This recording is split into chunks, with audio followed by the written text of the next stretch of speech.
Yeah. That's these tech gurus for you, isn't it? Well, hello everybody. I hope you all had a lovely weekend and looking forward to the show tonight. So who have we got here at the moment?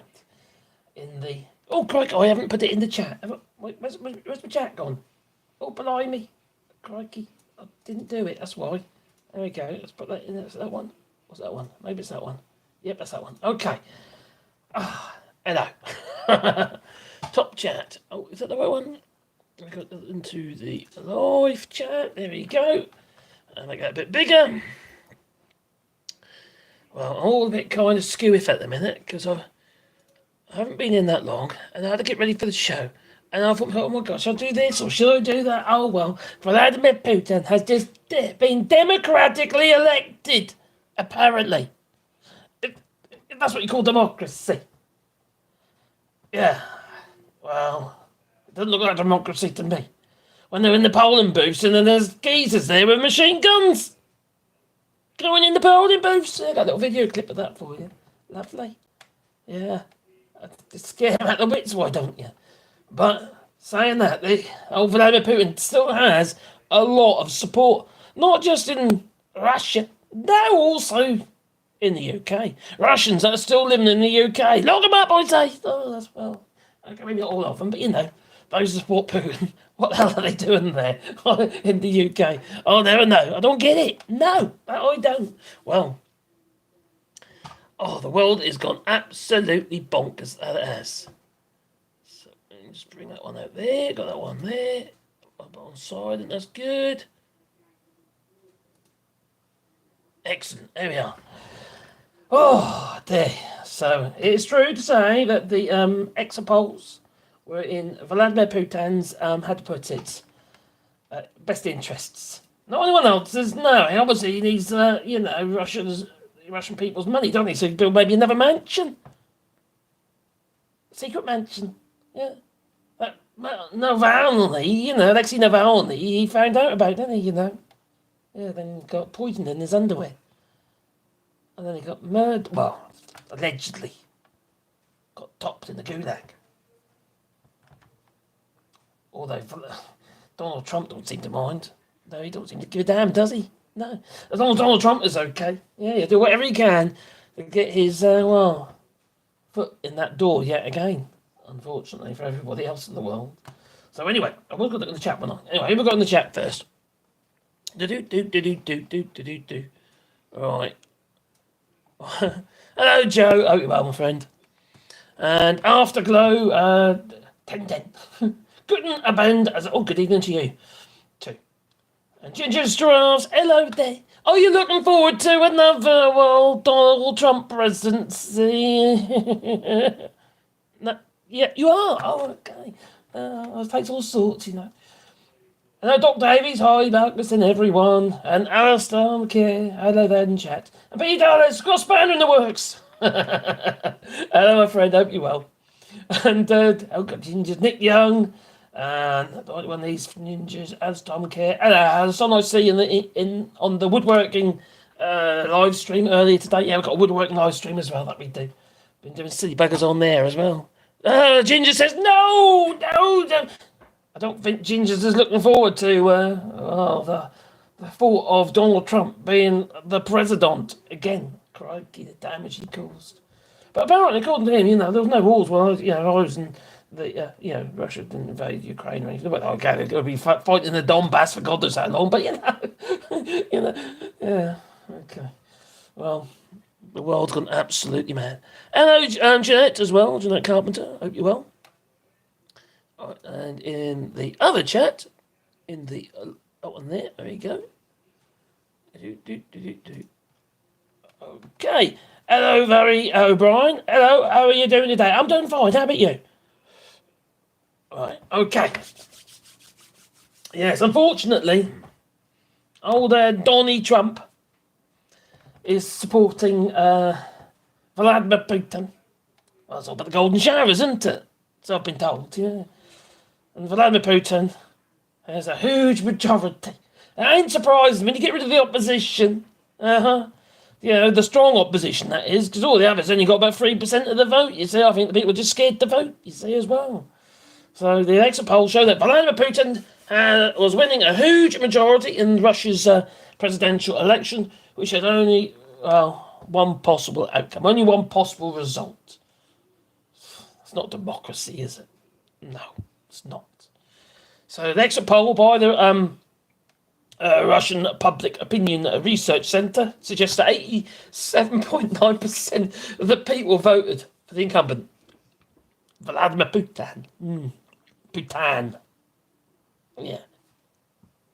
Anyway, so about 70-odd percent, 70 or 74%, quite a large proportion apparently, that was the turnout, apparently.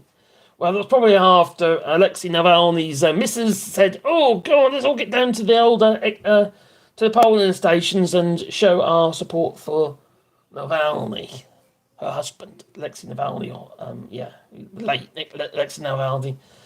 Well, she's getting criticised for not going to the funeral and this, that, and the other, but that's just she get locked up, wouldn't she? Probably. Also, her kids get locked up. It's not safe there for them, is it? Who'd want to go to Moscow? You're going to get locked up or poisoned or something. She can still cause, Vladimir Putin a lot of trouble. That she can. Put her in the gulag next, wouldn't they? So, oh dear. So another exit poll by pollster FOM showed Putin won 87.8%. Well, I'm fairly confident now that Vladimir Putin has won. Unfortunately. Blimey. Whatever flipping next, wouldn't you say? No. There were long queues, though. So Russians, they formed long queues at the polling stations in, noon against Putin protests. And this, Yulia Navalny's call to turn up at midday to signal dissent against Vladimir Putin. Long queues formed at several polling stations in Moscow and other Russian cities as people up a call for Alexei Navalny's widow to head the polls at noon on Sunday in a symbolic show of dissent against Vladimir Putin's all but certain re-election as president. It was just foregone conclusion, wasn't it? It's just madness. He has got a lot of support. That's what propaganda does, isn't it? If you got the money and you can pump the money. Look what Cambridge Analytica, for instance, they pump the money into that. God. Well, in the run-up to the 3-day presidential elections, Yulia Navalny urged her supporters to protest against Putin by appearing en masse at midday on Sunday in a legal show of strength against the long-time Russian leader. I come back actually to think about Cambridge Analytica again. Did that Hester geezer, the one who was rather, how to put it, racist towards Diane Adper, wasn't he one of the primary funders of Vote Leave and Cambridge Analytica? Oh yes, he was, wasn't he? Lovely man. Well, anyway, the polling protest was labelled noon against Putin, and Navalny endorsed the plan before he died. Navalny's team called on voters to spoil their ballot papers, write Alexei Navalny across the voting slip, or vote for one of the three candidates standing against Putin.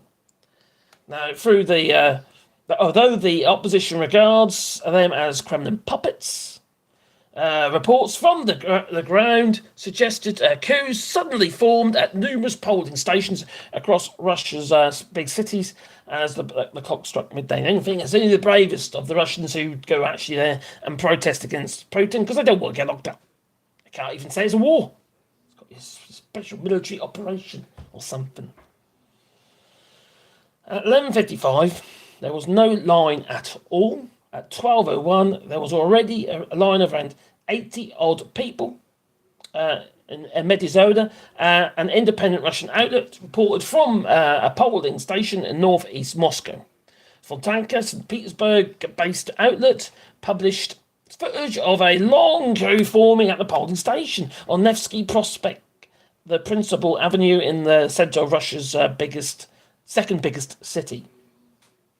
So there is obviously, well, that's always going to be. And the thing is, though, right, the majority voting for, I say voting, okay, air quotes, voting for Vladimir Putin has actually gone up over the years, not down. It's higher in 2024 than it has been ever since he, become leader. The Russian president. Higher. No, that's not normal. It's usually the other way round. You don't gain support, generally. People start getting a bit bored of you, and they say, oh, come on, change now. I'm not getting what I want. So either he's absolutely miraculous, or he's, quite frankly, advocate, scaring people into voting for him, or it's just rigged. Oh, no. What, Vladimir Putin? Oh, crikey. Have you noticed all the positive feedback or promotion, all the propaganda on, like, X and Twitter, that's it. And just loads of it out there at the moment. How wonderful Putin is. You have to laugh, haven't you? Murderous son of a bitch that he is. Blimey. Well. Oh. People are crazy. I talk smoke, hope you well. Think of my neighbours are hard at it. She sounds like she is getting completely destroyed. Either that or what? Okay. There's something going on next door to Top Smoke at the moment. You're recording that. You know, you can post that one later. Hello, Simon Wood. Saddam Hussein did better in his elections, 100%. Yeah. Get rid of the opposition and then you will clear to win, aren't you? As a majority. Blimey. The others, you got 3% of the 3% each, pretty much. It's nuts. Donny lives in opposition land. Oh, blimey. Does he? Okay. Hello, Grant Sloan. I hope you're well. And, oh my God, got lights flashing over there. And Simon Wood, actually, Scotland could power it from all the green energy Scotland sends to England, Northern Ireland. What have I missed? What have I missed? Simon Wood. Oh, Simon Wood, there. This is a Brexit Britain, and we can't afford the electricity bill for Hadrian's Wall. Oh, no. I don't know if that's factual or not, but that does sound rather funny. It ain't looking good. It really isn't looking good. I know they're trying. I'll try and sugarcoat. This government will try and sugarcoat everything, won't they? To the point of saying, okay, let's pay all the MPs more money. Let's pay rise time for the MPs. $91,000 they're getting now. The MPs. Oh God, they work really hard, you know. Apparently. Yeah, so I've been told they work so flipping hard, and they deserve every penny they get. Apparently, according to this woman. I want to show you that one. Okay, there we go. Some crazies out there, I'll tell you. Oh, there we are. What about the people who, create the jobs? They have to stick their necks out. They have to take a lot of risks. They create the jobs that people can then work in. They need to be addressed also, and also the fact that these MPs, they're working very hard on our behalf. I really think that they need to be paid for that. I mean, if you were running a big firm, you would be paid a lot more than that, and they're running the country. They're also trying to negotiate with other countries, getting us deals and everything else. They have to be paid well. How the hell are they going to be motivated otherwise? It's ridiculous to say they shouldn't accept because they don't need it. I mean, how do anybody know? How do you know, or any of us know, what they need? They've gone through hell for the past 10 years between COVID and this and that and the other. And really, I feel that, the poor are getting free legal, they're getting all the rest, they get everything free, they don't pay any taxes, most of them. I mean, some people work a little bit, but then there are other people who are just defrauding the state, and they have businesses in Morocco and everything else. Nobody even looks into that aspect of Because the flippin' government is in it as well. They've got their fingers in those pies that they have. Why do you think we got Brexit? Oh. The people on the dole, they come here and none of their background is checked whatsoever, and yet they're laughing up their sleeves at us, taxpayers, high taxpayers, low taxpayers, I don't care what you call them, they're all taxpayers, and that's our money. And we're supporting them. They should have to work for their money, like the rest of us. Lots of people getting free legal. Actually, if you were to talk to anybody in the legal field, particularly solicitors who are doing legal aid work, they will tell you that the legal aid budget has been shrunk back like never before. I agree with you, Vicky, absolutely. We should be cracking down on those people who are perpetrating benefit fraud, but that's not... Oh, what, like my brother-in-law, who's still in, where was it now? Oh, crikey, some island somewhere, diving, while he's claiming his disability benefit. Yeah, diving, disability benefit, yeah. People, crikey. Not really the issue today. The question here is about public servants who are at the higher end of the wage bracket.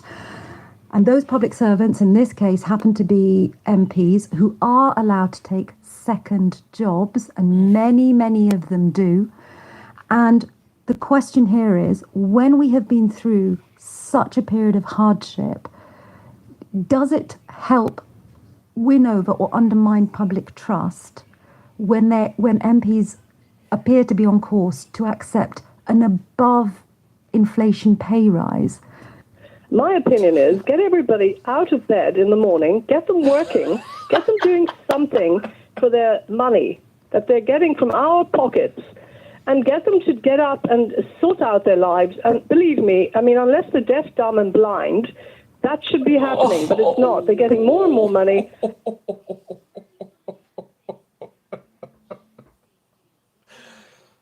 What can you say to that? These people, they're on another planet. They really are. Anyway, that kind of went a bit off track, that did, didn't it, eh? Well, we'll go back into the chat for a second. Try and keep up with people, they see. Oh, great. Have I got the... Yes, I have got timestamps on. That's good. Who have we got down here? Right. Hello, Andre. I hope you're well. Oh, God. They've gone mad. They are mad. All mad. Hello, Wrigley. I hope you're well. The MPs work as hard as the royals. Yeah, they're flipping sitting on their hands at the moment, aren't they? And what about that blooming picture? What on earth is going on with Catherine? I tell you what, I think she's been chopped up. That's why I'd stick her back up and back together again, you know, like Humpty Dumpty. And create like this AI image. Definitely, to me, it doesn't look like something she's edited. Now, I do edit photo editing, quite a lot of it, and that does not look edited. That looks AI generated, if you ask me. You don't get ghosting when you edit something by hand. And that's what you can see with her hands not lining up. That's ghosting. And that's where, like, for instance, if you're doing like a panorama of images, like stick them all together, and then you click go, and it does all the stitching for you. Well, that's where they don't quite marry up, and that's what a ghosting is. That's not Catherine just like, I'm going to tweak my picture. I'm going to take the wedding ring off. You know, that kind of thing. No. That's AI generated. So, make of that what you will. Where is Kate? Actually, where's the king?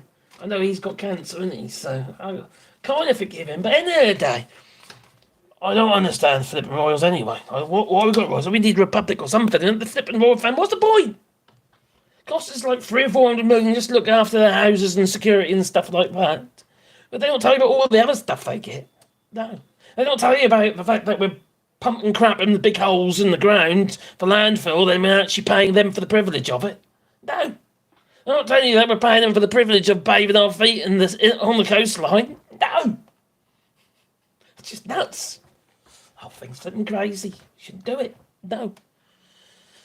Oh, dear me. People make me angry. They do. They really do. Don't you say that they're the ones who should be getting up in the morning, you know, getting back to work, sweeping the roads or something, helping little old ladies cross the road, or be a lollipop stick lady or person, whatever's politically correct these days. Oh dear. Hello, Joe Marios. Hello, Regani and 91 Leeds. More brown envelopes for MPs. Bigger ones and fatter ones, yes. MPs work as hard as the Royals. I love that.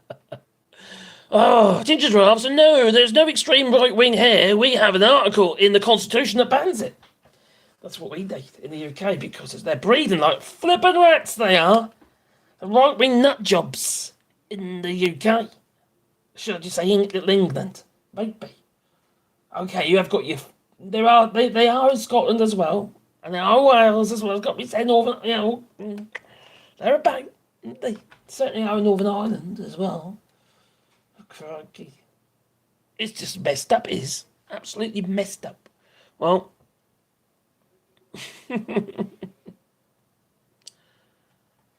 A YouTube video said so. And the video is 5 days old. Oh, crikey, okay. The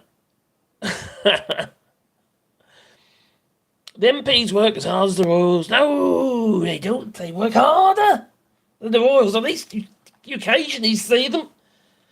You get the likes of, I don't know, 30p Lee walking down the street somewhere, don't you? Pointing at all these people. Or hanging out with Richard Lice of the Reform. They need reforming, actually. Or geriatrics, you see, behind me. How many times they're going to have to be, I don't know, redoing their driving licence? Very soon. Every 3 years. Janet Carpenter, well, doesn't the UK have a VAT on food? No. It has VAT on everything else to get the food, okay, onto the shelves, which means the supermarkets and the stores and stuff like that can't claim the VAT back on those items that they already paid VAT on to get the items onto the shelf. Because they can't charge you VAT. So it's complicated. Yeah. Coffee barista, for instance, paying VAT on the coffee that he buys, the grains in that form. Yeah, coffee grains, to make your coffee, but can't charge you VAT for it. Some children's shoes and stuff like that. Still got to be transported and all that stuff is VAT. And what about all the duty and the VAT on the field to get it to the shop, get it onto the shelves? Everything's VAT and everybody pays taxes. Everybody. If you eat food, you pay taxes. You just do. You're unemployed or what you are, you're still paying taxes. Pay taxes on absolutely everything. Yes, the taxes are high and they're mismanaged. I don't necessarily think we need to be increasing the taxation in the UK. I think we need to look where we're actually where we're spending it. Maybe have some tax cuts by paying the MPs less money. Maybe that's what we've got to do. What were they getting paid, these MPs, right? During the Brexit debate. Was that 80 or 83,000 they were getting a year? Now it's 91. Ain't that long ago. This is above inflation pay rise they got. Above inflation. How is that right when everybody else is struggling? How does that look? If you ask me, it looks absolutely diabolical. They're taking the piss out of you people. They really are. God, thank God I escaped. Although I got my student loan letter come through. Yeah. Oh, yes, I went to university. Oh, cool. Oh, Alistam, cheers. Alistam Care gifted 5 AllShorts memberships. Oh, nice one, buddy. Oh, cool.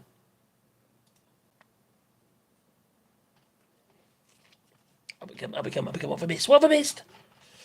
Oh, thank you, my friend. Excellent. 1, 2, EU citizen, and Joe Meros, and Brussels Picker, and Askia Philist, whatever, and Top Smoke. Oh my God, don't give him one. Blimey. Love you, Top Smoke. And after, oh, crikey, what have we got there? Cellulite is fine. Don't see mine. I don't think I've got cellulite, actually. There you go, you'll be able to tell it's covered in hair. So you never know. No, you see, the top end is now looking like the bottom end. All coarse and wiry, it is. Yeah, top geezer. So Larry the Cat, hope you're well. And Matt, hello Matt. You're a true gent, Alistair. I care. He is. What about Phil? Okay. What?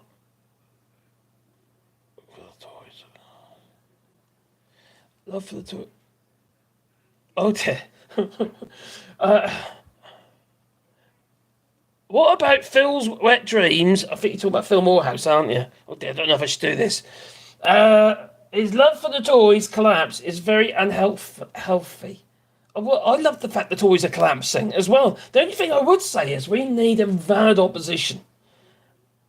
And I don't think the Tories are it, to be fair, but we do need a valid opposition in Parliament. It's no good we just having this like carte blanche. I don't want Labour having carte blanche. I want Tories out. I want them to rub up against someone, not like that. It's Spatney, I know. They need to actually have someone to debate with, an opposition, have different points of view. Well, we need a coalition. Well, that is a possibility. I don't think it's going to happen though. I think with foregone conclusion now that we're going to get a pretty, how to put it, strong turnout for Labour. Even though Labour hasn't been kind of, well, recently I think he's been cocking up a little bit. Although I have to admit, if Keir Starmer, as the Prime Minister, does what he said the other day regarding the arts, and actually does something for the bear, maybe negotiate some kind of relationship with the EU regarding the movement, blah, blah, blah, you know, for the arts, just for the arts and what have you.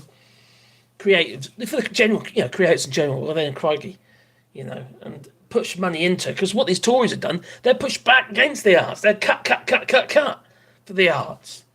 We need to be putting money into the arts, because the arts and music and stuff like that's more than just what it is. It's going to be your soul. Your soul, makes people who let them express themselves through music, not just performing, but also listening and being absorbed by it. How many times you stuck your headphones on, listen to a bit of music, and you feel consumed by the music? Makes everything feel better, if you ask me. We need that, and the Tories have been trying to take that away because they're happy for us to be their little, how to put it, plebs, and do whatever they want us to do. They're not interested in anything else. No, they just want to control us. But they're failing miserably now because they lost our support. We lost faith in the Tories. I've never had faith in the Tories myself. But, I'm talking about, their supporters. The crazies out there who never really saw the light. The light! Follow the light, Carrie-Anne.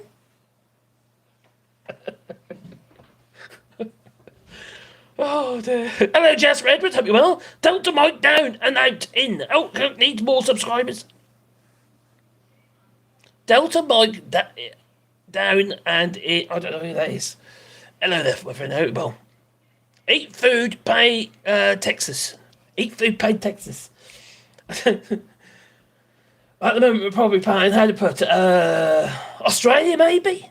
With all this Australian meat flooding the markets, our supermarkets, and God knows what else, and the school dinners and all that sort of stuff, and prison food, God knows what else. But what are we exporting to Australia? Deadly squat.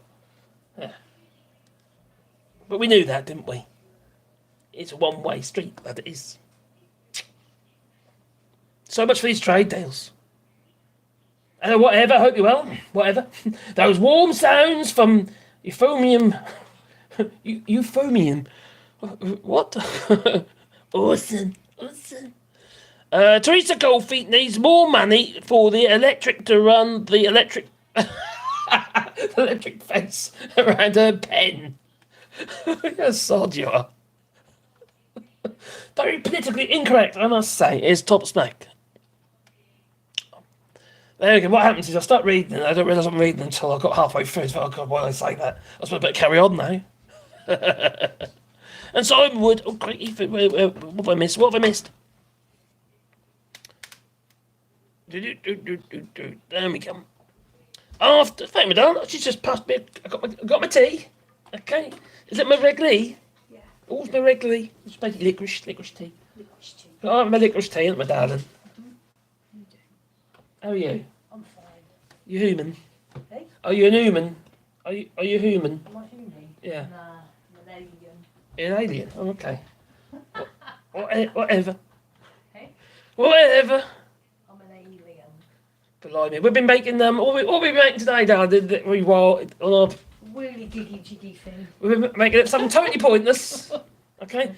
We've been building a wordy gig, haven't we, darling? A whirly giggy Yeah. jig. A whirly gig, a whirly bird, Whirly- or windmill figure powered thing, Yeah. and it's got to have little moving Yeah. characters on it. Yeah. Usually I'm live for Mark, because every Saturday or Sunday Yeah, I'm trying to teach her woodwork, and she managed to put drill bits in upside down. Yeah, and use the wrong end of a chuck key. I don't know how she does that. I just get some things right. Of course you do. Yeah, some things. Yeah. No, she doesn't. It's fun. Anyway, that's what on our woodworking channel. We went live today. I think it's this afternoon sometime. Hello, Tube Driver. Hope you're well. Evening all from St Leonard's on Sea. Hello there. People in parts of Yorkshire asked the SNP, the SNP, if they could represent them before. If they could, people in parts of Yorkshire. Oh, I don't think it works like that. Yeah, she's still about. How is your Mrs. Regan? She was funny. She was a little bit drunk when we saw her. Yeah, on your live stream. By the way, Regan Elite has his own YouTube channel for which he goes live quite regular actually, and he does the sensible figure and pre-schedules all his lives instead of like, oh, gotta go live, quick, I go live in 2 hours. I forgot. And quickly schedule like me. That's kind of what I'm doing. I'm a bit erratic. I'm all over the place. Can you tell? Oh dear! I saw St. Patrick's Day parade. Apparently. In California, and it was representing in California. Okay, so that's cool.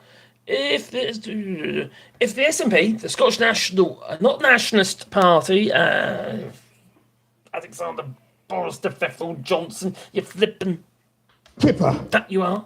Well, if the SNP becomes the dominating party, would they let England be independent? Well, they lost all control, so it wouldn't really matter to them, would it? I don't know.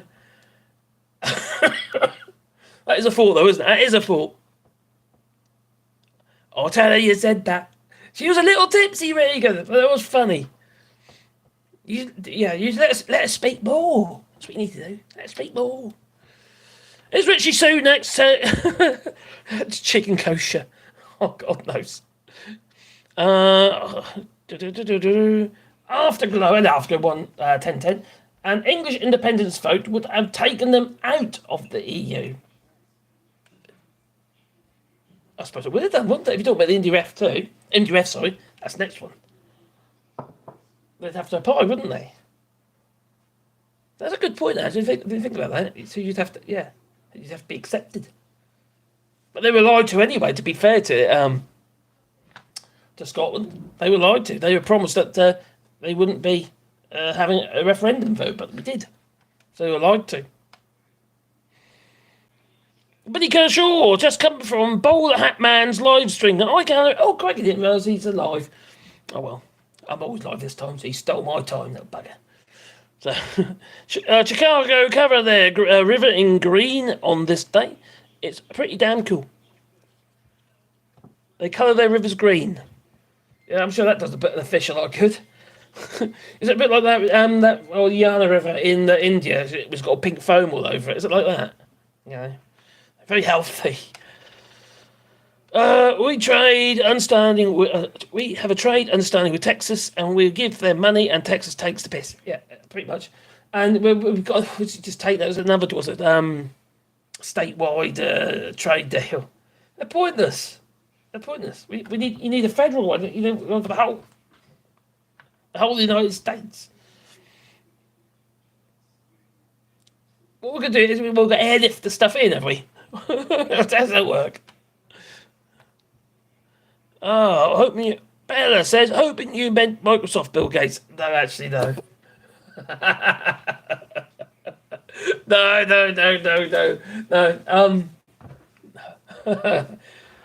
We'll get into that in a minute. So, it's a food grade dye. It still seems a total waste. You can say cochineal beetle is a food grade dye. You know, basically the beetle's been murdered. Yeah, that's red dye. Tucker and Putin, a lonely night in Moscow. Cold wind outside and a wine bowl and vodka shot. Oh, okay. Sorry about that. Let's just point out that's not that Bill Gates. Oh, when I was doing fundraising for the RSPCA, we managed to get some charitable funding from the Bill and Melinda Gates Foundation, remember rightly at that time. It's probably still called the same thing, I imagine. Oh, that was a long time ago. Well, it was. Well, right. So where was I?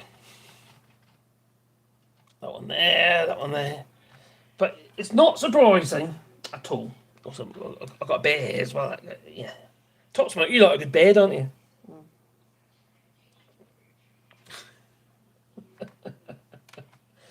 Where are we? That one there. Oh, here we go. So this is how they perform their polling booth checks. Now I'm just going to bring the short feed round so they can see. Oh, can you see? Can you see? No, not really. What can you see? Just about. Right, this is how they perform their polling checks. Just here, okay? That's how it's done. Of course, you know, it's all very legit. Yeah. Democracy. Sovereignty. Democracy. Yeah, we've got a geezer there. Military geezer with a machine gun, just what's happening? Are we up doing there? Okay. Oh, yeah, you put it in the right box, aren't you? Yeah, just the Putin box, not that box, the Putin box. That's pretty much what they're saying, yeah. Doesn't sound very democratic. Doesn't look very democratic to me. No. Blimey. It's not surprising though, is it, to be fair? But, you know, Putin does have quite a bit of support still from the Russian people. Clearly good Russian people. Or at least I think they are, you see. Blimey. People joining the queue more recently This is just shocking, aren't part of the really. These people protest. If I could shouldn't be in the UK. speak to you, if you don't mind me asking, who are you here to vote for? It's actually a very private question, but Ooh. I will be voting for Putin. It's my So private, she our just president. flung I'm it quite out there. happy. Yeah, I'm quite happy with him. You know, I know that tastes are differ, opinions also differ. You know, people vote for whomever they want, and at the end of the day, we will see, you know, who win. But I'm quite happy with what we've I think she got. needs an At least we asylum. know his policy. I know where he's going like to. a crazy You know, person. and all the other candidates, they are probably, you know, today they exist, tomorrow they disappear. It's one day people. So I prefer to be more conservative and to trust those. Do you feel that you're in a minority here, Warmonger. or do you feel that other people who are going to vote for Putin simply aren't prepared to say? You know, to be honest, if we will be now in Moscow or in St. Petersburg, so the people will be probably more scared to vote for whomever they want to vote. They will be all voting for, you know, the. So she just But here, confirmed that it's not a democracy. People be more scared to vote for who they want to vote for. in London, It's like it's okay. It's people not. are more That's free. okay. They can vote for whomever they want. So nobody will stop them, nobody penalize them. But I'm still happy to vote for Putin, even I'm in London, even I'm in England, I'm abroad, but I'm still quite happy what he's doing. I'm quite happy with his policy, and to be honest, I strongly support him. But Are you lot like of a the crazy anger that we've person? heard expressed by other people really in the don't queue care. is about the They war in can do whatever they Ukraine, want. the It death is of their- Alexei Navalny. How do you feel on those issues? You know, about Navalny, So this person, he knew where he's going to.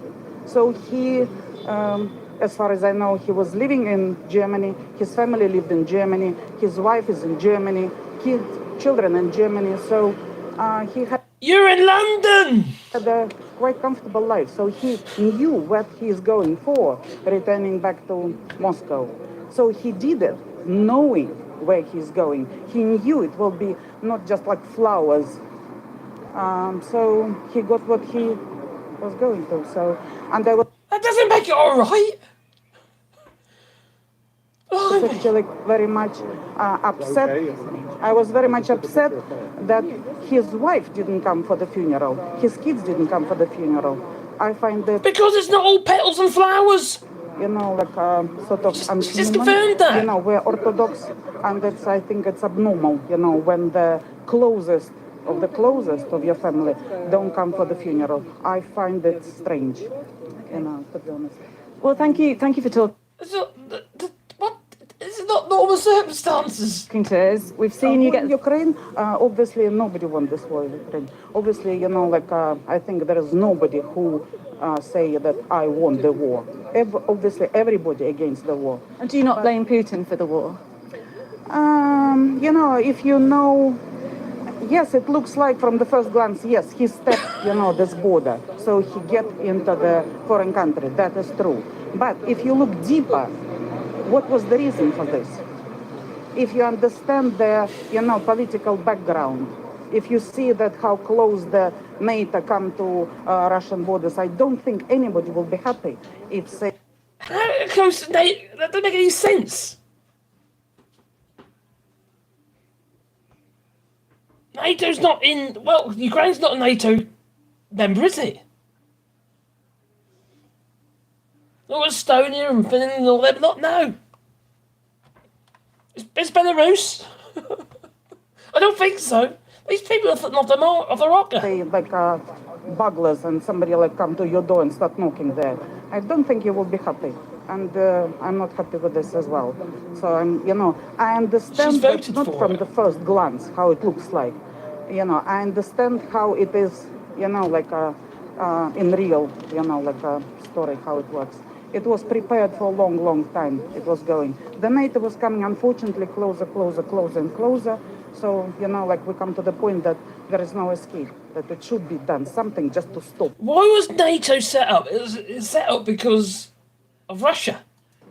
The NATO. Hopefully, you know, I don't know who is ruling NATO at the moment, but somebody, you know, clever people should be in the world, you know, just not to, you know, like expand it further and not to have this, you know, like a third world war. Lovely people. She's living in London. People joining the queue more recently. It's just confuddles my mind, it does. It confuddles my mind. These people are crazies. They really are. Crazies. Oh dear. Joe Tucker Carlson likes wood. Tucker Carlson likes wood, does he? Oh dear. Joe Lifty Bow says, I'm not intoxicated. You're not intoxicated? I'm not yet, no. This is actually my second beer today, so that's a lot for me at the moment. Although saying that, the first one was this early afternoon. Just coming from the Bowl Man's live stream. Okay, there we come. What time is that? 10:06. A bit. There we come. Steve McGowan, hope you're well. More dephilisticated. What does that mean? I don't want logisticated. Dephologisticated. Why do you say that? Billy Kershaw. Oh, I can't say. Dephilosticate. Oh, I don't. Like logisticated. God's sake. It's the same with the CCP and Nationals. Love their country, move to the West. Yeah, it's probably right on that. God, yeah, the Chinese Communist Party. Makes no sense, does it? It really does make no sense. And now we've got, oh crikey, TikTok. We talk about China and there's a bike dance who owns TikTok. It's got to take a while to get through.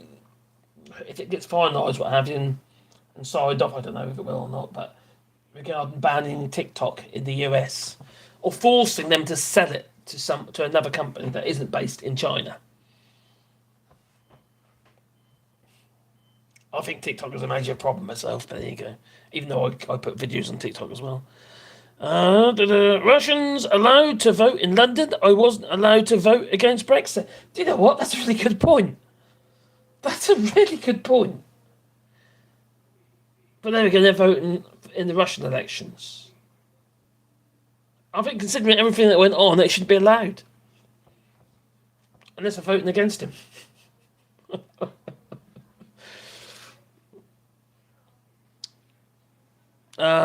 We have all our angels, mine is my dad's. Oh, Grant said, what's it? Indeed.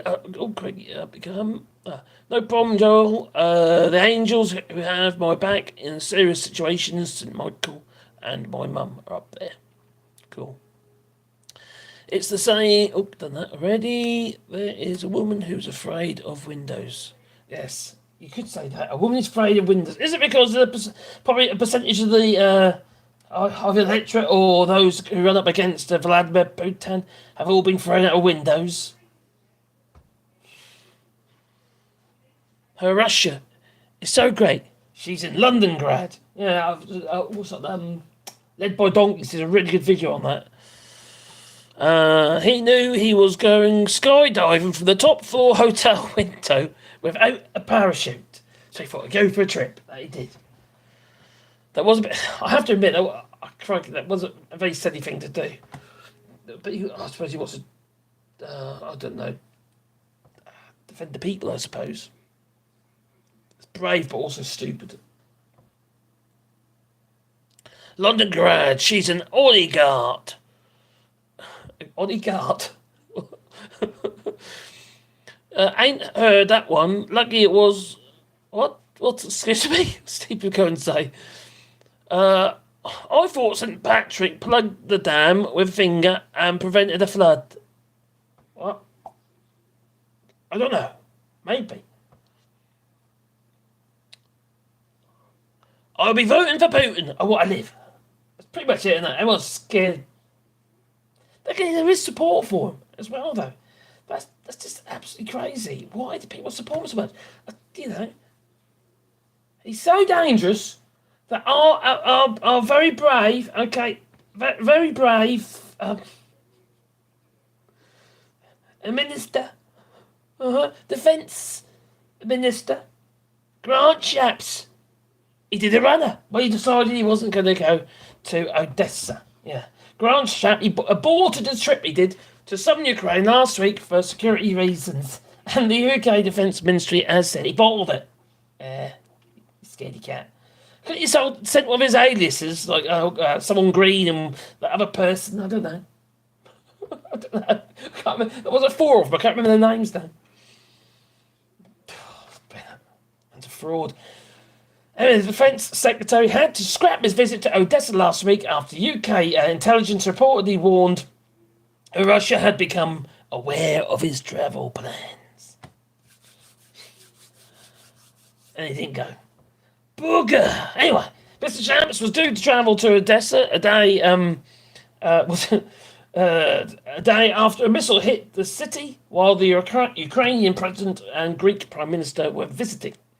Now, 5 people were killed in the strike, Ukrainian authorities had said. Now, Ukraine, they've been trying to... drone attacks or missile attacks? What's coming now? On a oil refinery, one of the major ones. I think it's does 10% of all the oil refinery in Russia. So, yeah. Keep on bombing Russia. Yeah, not Russia bombing Ukraine. I mean, Ukraine bombing Russia. Yeah. It would be very nice if they didn't have to, wouldn't it? Mr. Shapps had travelled on an overnight train from Poland to Ukraine, accompanied by Chief of Defence Staff, Admiral Sir Tony Radigan, and a small team of British officials, and the team of their journey was to meet the Ukrainian leader Vladimir Zelensky and comedian and senior members of his wartime administration. Oh my God, my neighbour hates Zelensky. She thinks Putin's fantastic. Oh, God's sake, these people. Don't worry, they're the crazies are here in France as well. They're here, I'll tell you. Especially in the limousine where I live. Surrounded by them, unfortunately. Not all, obviously. But having arrived in Kiev on the 7th of March, Mr. Chap's onward journey to Odessa was cancelled abruptly at the last minute, following fears surrounding his safety. I'll tell you what, though. What are you talking about? Well, according to the Sunday Times, which had a reporter travelling with his delegation, the trip was called off after an intelligence update revealed that the Kremlin's knowledge of it, and it added that the strike in Odessa the previous day raised the threat level to Mr. Shap's safety. That's the whole point. That's why we want to go. Okay. We want them to get stuck there or something. You know, we don't want them back. You keep them. You don't want him. Anyway, it was substantial, but there was increased to critical. Poor old Mr. Chaps. Probably wears chaps. I wouldn't be a bit surprised. One with the crotchless ones, you know. Crikey. And underneath that, he's probably wearing one of those, what do you put it? I don't know, hemorrhoid tourniquet. A thong.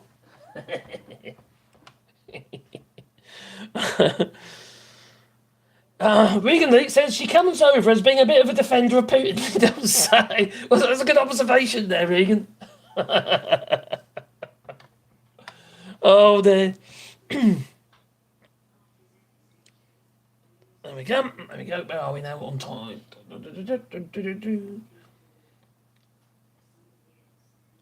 St. Patrick was crucified on a cross shaped as an X. Show on Twitter. Grant Stone, so was St. Andrew. Oh, blimey. Now, let me set something clear. I'm an atheist, okay? I am most definitely an atheist. I'm very sorry for you churchgoers out there and those who follow this imaginary God. But I put all religions, okay?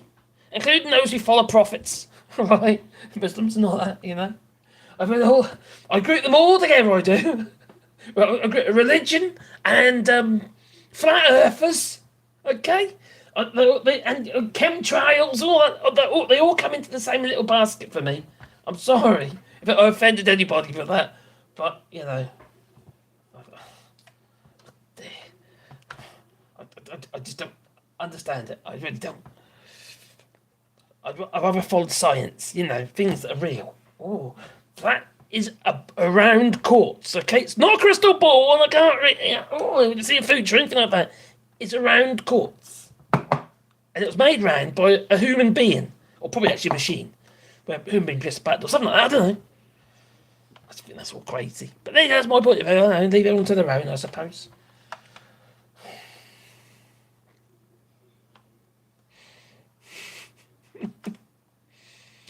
Russians are allowed to vote. Oh, quick, no, done that already. And you are right, though. I was jamming to hear his plan. He got bugged. Bugged by Russia. You talk about Grant Shapps. Did he get bugged by Russia or something? Oh, God's sake. I wonder if those intelligence reports was a phone call from the Kremlin saying to Russia, not to Faye. It was probably WhatsApp messages or something. I don't know. You tell me. Could be. Chafer leather chaps. Oh crikey! Oh, that just falls off the tongue as it does. Thanks for that, Larry the cat. Chafer leather chaps. And his and his hemorrhoid tourniquet. Blimey. They twang, you know, those things do, they twang. That is one heck of a bead. A bead or a beard? It's growing, isn't it, eh? It's actually getting quite long. I I succumbed. I was going to grow the sides. I was getting very Jack Black. Everyone thinks I look like Jack Black. I'm crikey. Jack. Anyway, that was all coming out here. It was white, dark white. Whereas Jack Black was like black, sort of dark, white. I love Jack Black though. I have to admit, he looks a genius. Hilarious man. I believe in pink elephants. Do you, Doc Davies? Do you? Oh yeah, I hope you well. He's getting there. He's really getting there. I'm going to keep growing up now. I got past that itchy stage, so I'm quite happy with it. I might put beads in it, maybe. I want plaits. Written plaits or beads? Huh? You know, I was going to try and get that little moustache going on there, but it was irritating me. You know, like a little twist handlebar going up. What do we call it? Curl the ends with some, I don't know, with some beard wax or something. You know how it goes. I've got my beard brush. Put a part in the, you know, I've got a dimply chin, you see, so I don't want to miss out on my dimpled chin. There you go. What do you reckon? No, was that too much? I'm probably molten now. I am, yeah, molten. I've got my dandruff in my beard. Andrew Evans, hope you're well. Good evening to you as well. Get her off bed, a moustache. Get her off bed. What? Have a shave, says Jasper. I'm not one for shaving. I get a rash. No, I don't like shaving. And now it's more okay. So it's more like getting the scissors out. He looks like Santa. I look like Santa. I just put a part in the middle. What do you reckon? Yes, where my dimple is. No, it's my Kirk Douglas dimple in the middle there. You see? And done. It's a sort of platter or something. Platter? No, she's going to try and platter. This is all getting that's too fluffy. This is like porn. This is like porn. Is it like porn? Too fluffy. I can't do Oh, it. blimey. Oh, Craig. I'll get the inside of it. Whoa. Look at it. Oh, look, blimey. look. Oh, go and tug on your own hair, you know. Blimey. I'm being abused, I am. I'm being abused. Blimey. Crikey. Ellen, I'm afraid I hope you're well. Betty Kershaw, keep trimming the tash. Slurp the smoke goes...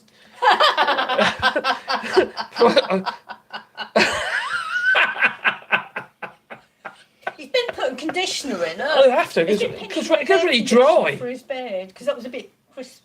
That was going crispy. Crispy now. It was going... That was really sort of... It was like it was dying on my face and it was going brittle. brittle. That's I was like, bits falling out. I have to condition it. It's ridiculous. Yeah. That was like funds for beard wax, Marks. Go for it. I got beard wax. Thank you very much, my friend. Got... Should put some beard wax in. so you can be all artistic and creative. It isn't quite creative then for you, is it? I suppose you could twist it in That's places. too thick. It's a tough beard, I tell you. It is a Brillo beard, isn't it? It is. It's a a bit Brit- of a pad, isn't It it? is like a Brillo pad. I'll tell you what, yeah, that scar. Exfoliating beard it is. Yeah, So how long are you actually growing at? it's going to keep on growing until I can throw it on my shoulder. Okay. I want to be able to do the Timotei with my hair, with my beard. You know. Beards make So you sort of fling it. beards make people look a bit older. I don't care. I'm an old fart anyway. Oh yeah. I feel like it. My body's falling to bits. Anyway, it's true though. The beard molester. There's a beard molester. Got me. Oh look, there's a beard molester. Ooh. Hi Caroline, says Billy Kershaw. Hello to you too. He said hello to you. Hello. You look like Robert Plant. Oh God, you look urinal. What do you look like? Robert Plant. Let me show you who Robert Plant is. Oh crikey. Oh, in Jack Black, it's Robert Plant. There you go, Robert Plant. Jack Black's beard is a bit more wiry and longer than yours, and a bit out of control. He sort of he does that. Oh God, he looks a bit of a caveman. There you go. Apparently, I look at Robert Plant. No, your beard's not like that. He looks a bit. No, yes. It's quite a bit older than you as well. I think he's quite a bit older. He's 70 odd, isn't he? Yeah. Robert Plant. Yeah, I don't think that's a compliment. I don't know if I got his hair though. I definitely ain't got his hair. Yeah, he's got Well, ringlets. If you grew it, you'd have some more. What's the point of this live stream? What are we doing? Talking about my beard and stroking my head? Santa, thanks for that, Regan. I'll go away. Oh, you're dumb. Donate a garden. Or do me a tree till Mark shaves all the beard off. That's staying for a bit until I get fed up with it. It's better to look like Jack Black than a soprano cross with a Russian mobster. Oh my god, yeah. Oh dear. Sorry, not me. Okay. With that beard, you can rip into Farage. You've lifted up my fishing, you have. Like, well, do I look like a fisherman? I don't know. All I need is a yellow sou'wester. That's all I need for that.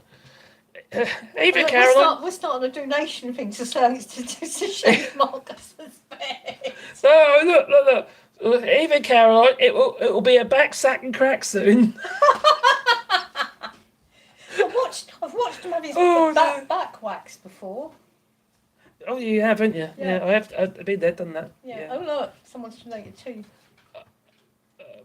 Mark's just doing a beard stream. Yes. Beard live stream. That wasn't deliberate. It kind of went that way. Blimey. Me, you were talking about it before you come in. God. Was it? I wouldn't be... No. What, me? What? Never. What, talk about my beard? Yeah. Someone mentioned it in the chat. We're doing about Putin. We're doing about Putin, then we'll do about Bill Gates getting 25 years. Cheers, that's some. It's a double stream. Yeah, multitasking at the minute. And so, okay, there's not. Although I think there's only 2 people in the short feed. That's surprising. Normally get a lot more in there. I blame you too. There we come. Is this the OnlyFans fetish for beards? A beard fetish. I know it's a fetish. They take a lot of work, you know. Blimey. Yeah, goes all over the place. Anyway, so I get back to what I was supposed to be doing. I think it'd be a good idea, wouldn't it? Ah, dear.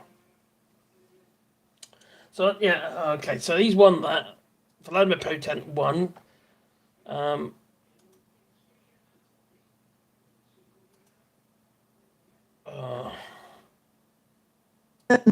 Okay, let's break up. He cares more about spending your money to and sending it to Ukraine. And you know what? We'll do things with Ukraine.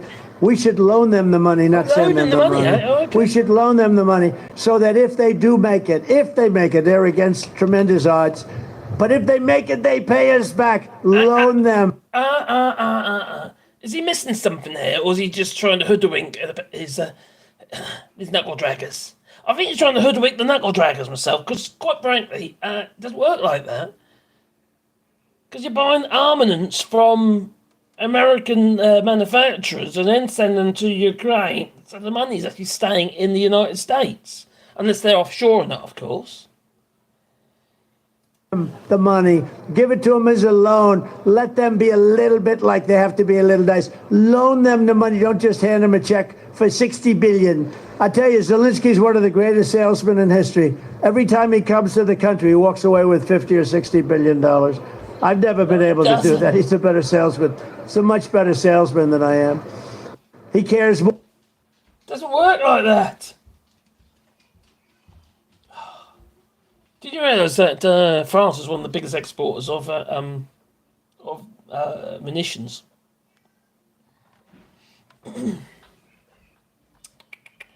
Oh, dear, these people. God. Okay, have a bit now. Elon Musk, all right? He's gone full on Trump. All right, he's just literally gone full on Trump. Oh, there he is. Unbelievable when I see it going. But I got to know all these people. They're very smart, very streetwise, and I would do the same thing.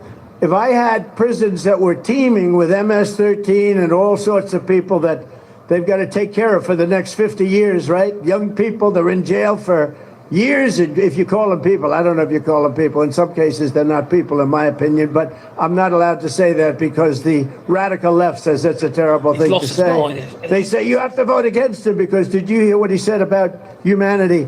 I've seen the humanity, and these are bad, these are animals, okay? And we have to stop it. We can't have another Lakin.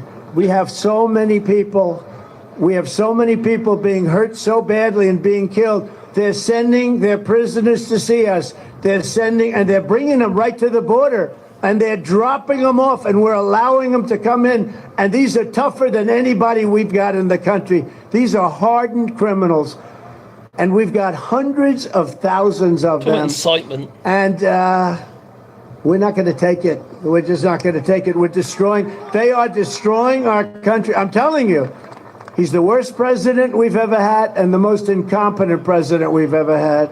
And he's also the most crooked president we've ever had. Now, other than that, I think he's doing an excellent job. Do we agree? Oh. And Elon Musk is pumping this stuff out on his platform. He's using his platform to push conspiracy theories by Donald Trump. Now, I always thought Elon Musk was a logical man, but he clearly isn't. He's clearly another loon. He's just... Oh. But don't worry. There is a wonderful gallery that maybe, if the war ever finishes, you'll be able to go and visit. Have a look around, and that's fantastic. Fantastic it is. Beautiful images though. You know, just images, paint, oils in gilt frames. Absolutely fantastic in this gallery. Well lit, you know, natural light and all that. It's fantastic it is, yeah. It's the Putin gallery of Putin. What have I done? Oh no, what have I done? Мы с вами вошли на выставку, и нас сразу встречает как бы заглавная картина этой выставки. Картина из собрания Третьяковской галереи, она называется «Радуга». Вот у этой картины перед нами действительно реально Дух Божий. Вот от рассвета до заката, утро на море. Солнце только-только поднимается, и все еще в этом мареве утреннем. Это тема встреч, прощаний, и эта картина интересна еще тем, что в ней нет вот этой красочности, и эта встреч, тема поднимается, и все еще в этом мареве утреннем. Это тема встреч, прощаний. Okay, let's back up. What the hell is going on there? Donald Trump and Vladimir Putin, they're best buddies, they are. Oh, crikey.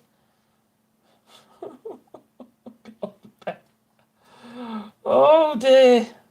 И эта картина интересна еще тем, что в ней нет вот этой красочности, броскости, которая нас так увлекает во многих и многих картинах художника. А все очень сдержанно, сурово даже, немножко сумеречно в этой картине, но очень все верно и очень убедительно передано художника.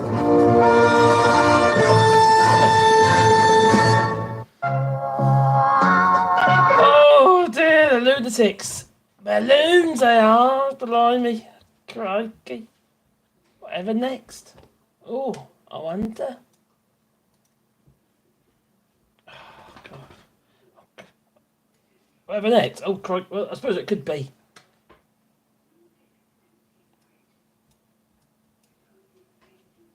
Why has it gone slow?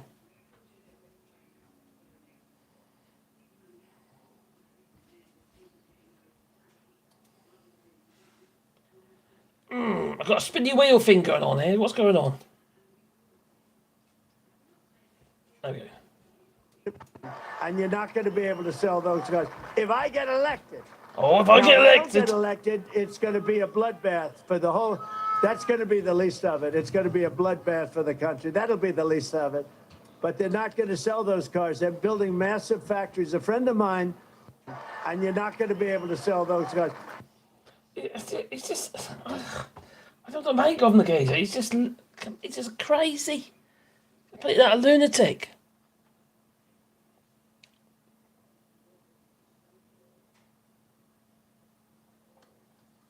Oh no, have you got two streams? Or says Tory Talk get tasered? Yeah, I'm on the short feed, but also in the long feed, yeah, the normal feed as well. So if you want to go onto the other feed, I can show you all the things come up on the screen then, you see. Trump as such a man, crush on Putin. It's embarrassing.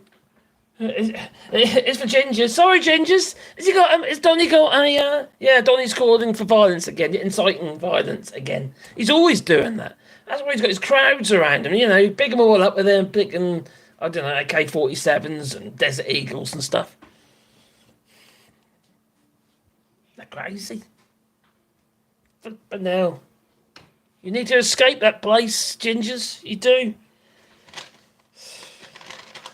I see a Pandora. I do.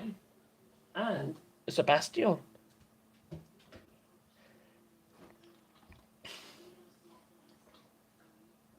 Oh, she got it.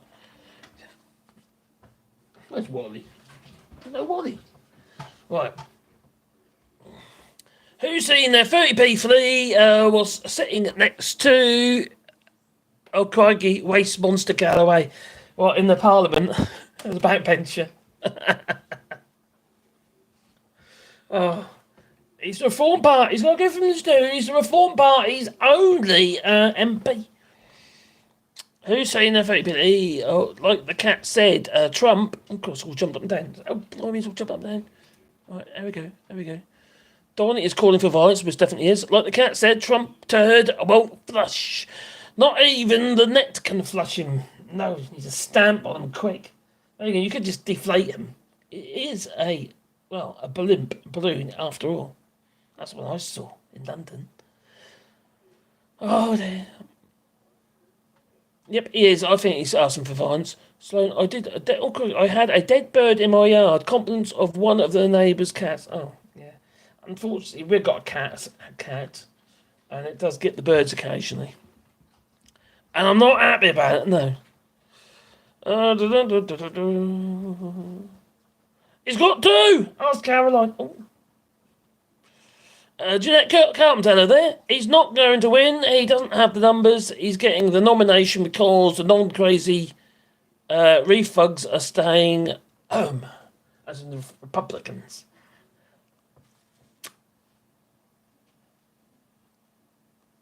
Who they got to vote for? You also got their that group, isn't it? Republicans against Trump as well, aren't you? They're obviously working hard. He's dangerous. He's dangerous. The damage he did last time, and all they did was feather their own nest, didn't he? You know, any reason why he wants to be president again, obviously he probably won't be president anyway, but he needs to keep himself out of jail. But it's been delayed again, its next hearings, and delayed again until April at least. Oh, lock him up, I say, lock him up. Let him keep running his mouth. Oh dear. Good luck, Ginger's been trying for 300 years. Oh, crikey. Today is the evacuation day in Boston, Massachusetts. Look up what it is. Evacuation day. Alright, well, I don't know what it is, so I'll have a look. The evacuation day. Is it some kind of colonic? No? No? Okay. Evacuation day in Massachusetts. Massachusetts. This is why I spell it wrong. So 2 S's. Yeah. Crikey, that's a name and a half, isn't it? You come up with that one. Well, I don't have the longest roast. We go back. So Holy observed on March the 17th in the Suffolk County, Massachusetts, and also by the public. Okay, what is it? What does it mean? In 1783. The last of the British militia and those loyal to the British Empire were ordered to evacuate New York City. Oh, independence. Back in Scotland. Scotland needs its independence from this lot, I tell you. Crikey, the flippin' gone lunatically mad they have. That's a weird sentence. Didn't it make sense to that? No. Come on, America, stop the Tories. They're probably funding them. They aren't, and that is what has the powers to be. Scared shitless people stay home, and they lose Congress and state houses. Do you think people actually just scared to actually go to the polling booths in the United States, as well as obviously like what we saw in Russia, because of people with guns and the crazies out there.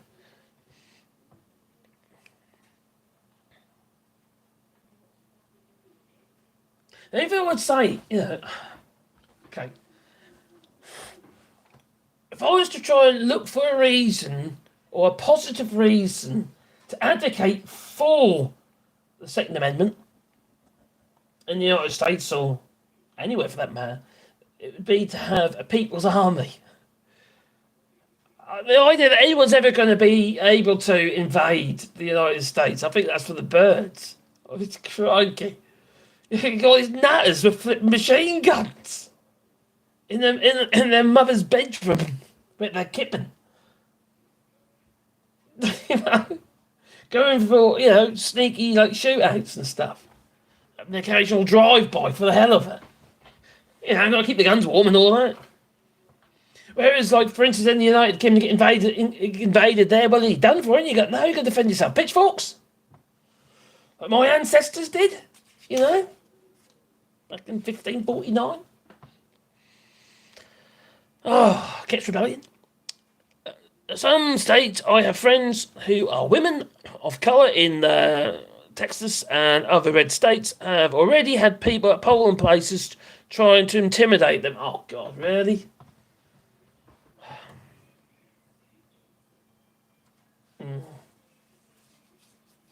That's not democracy, is it? When you haven't got, you don't feel safe to be able to vote for what you believe in, or what's right. In this case, I should say.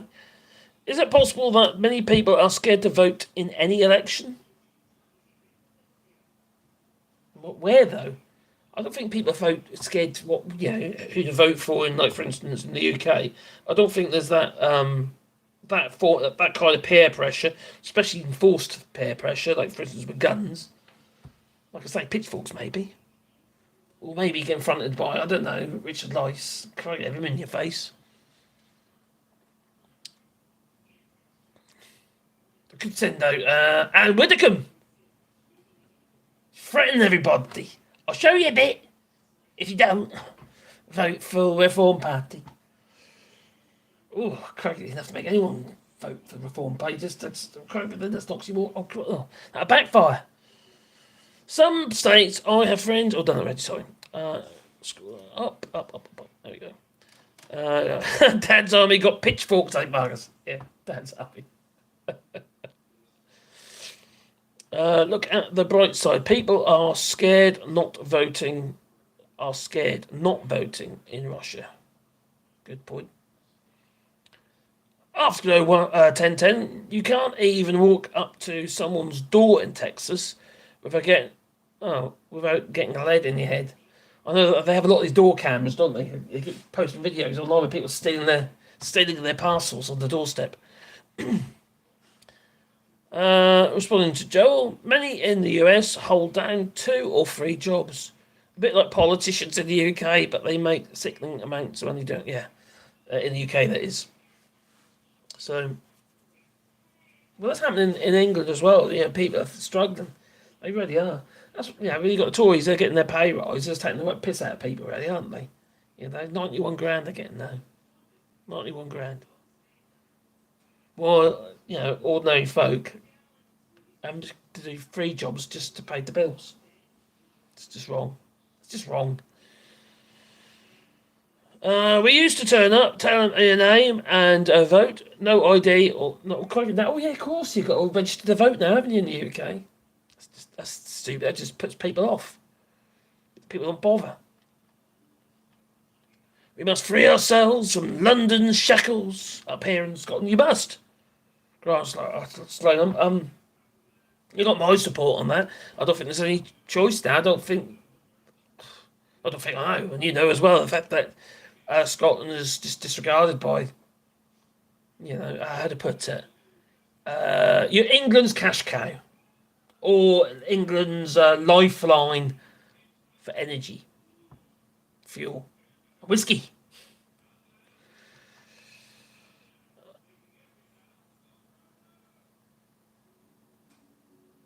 God. Not ready. They're not ready. Okay.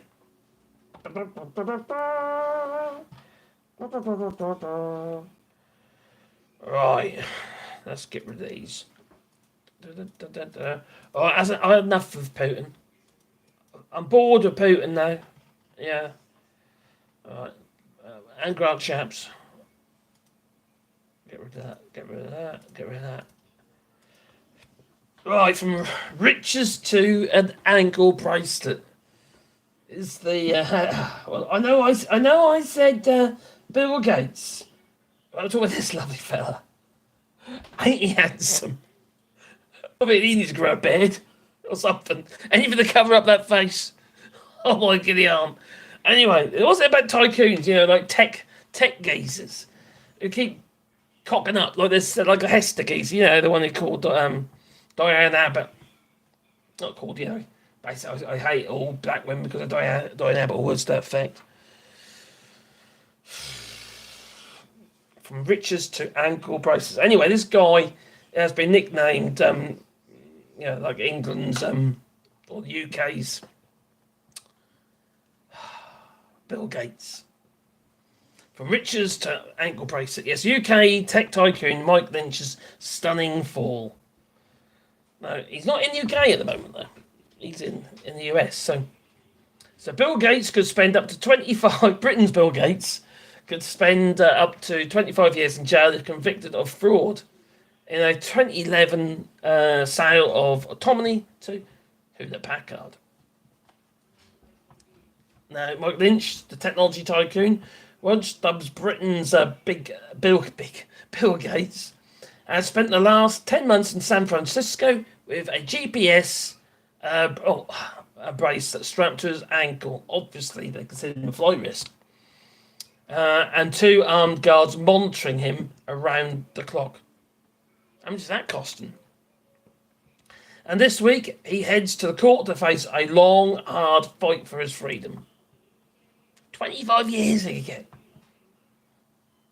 And it's been 13 years since one of Silicon Valley's most storied companies bought Lynch's business in a blockbuster takeover that seemed to confirm his image as one of the UK's most brilliant technologists. Anyway, now the deal is that at the centre of a criminal fraud trial.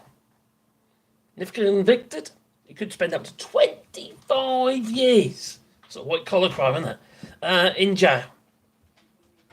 Blimey. Boot the old like button. I keep forgetting that. There you go. Boot the old like button. Be most appreciated. I will. Love you.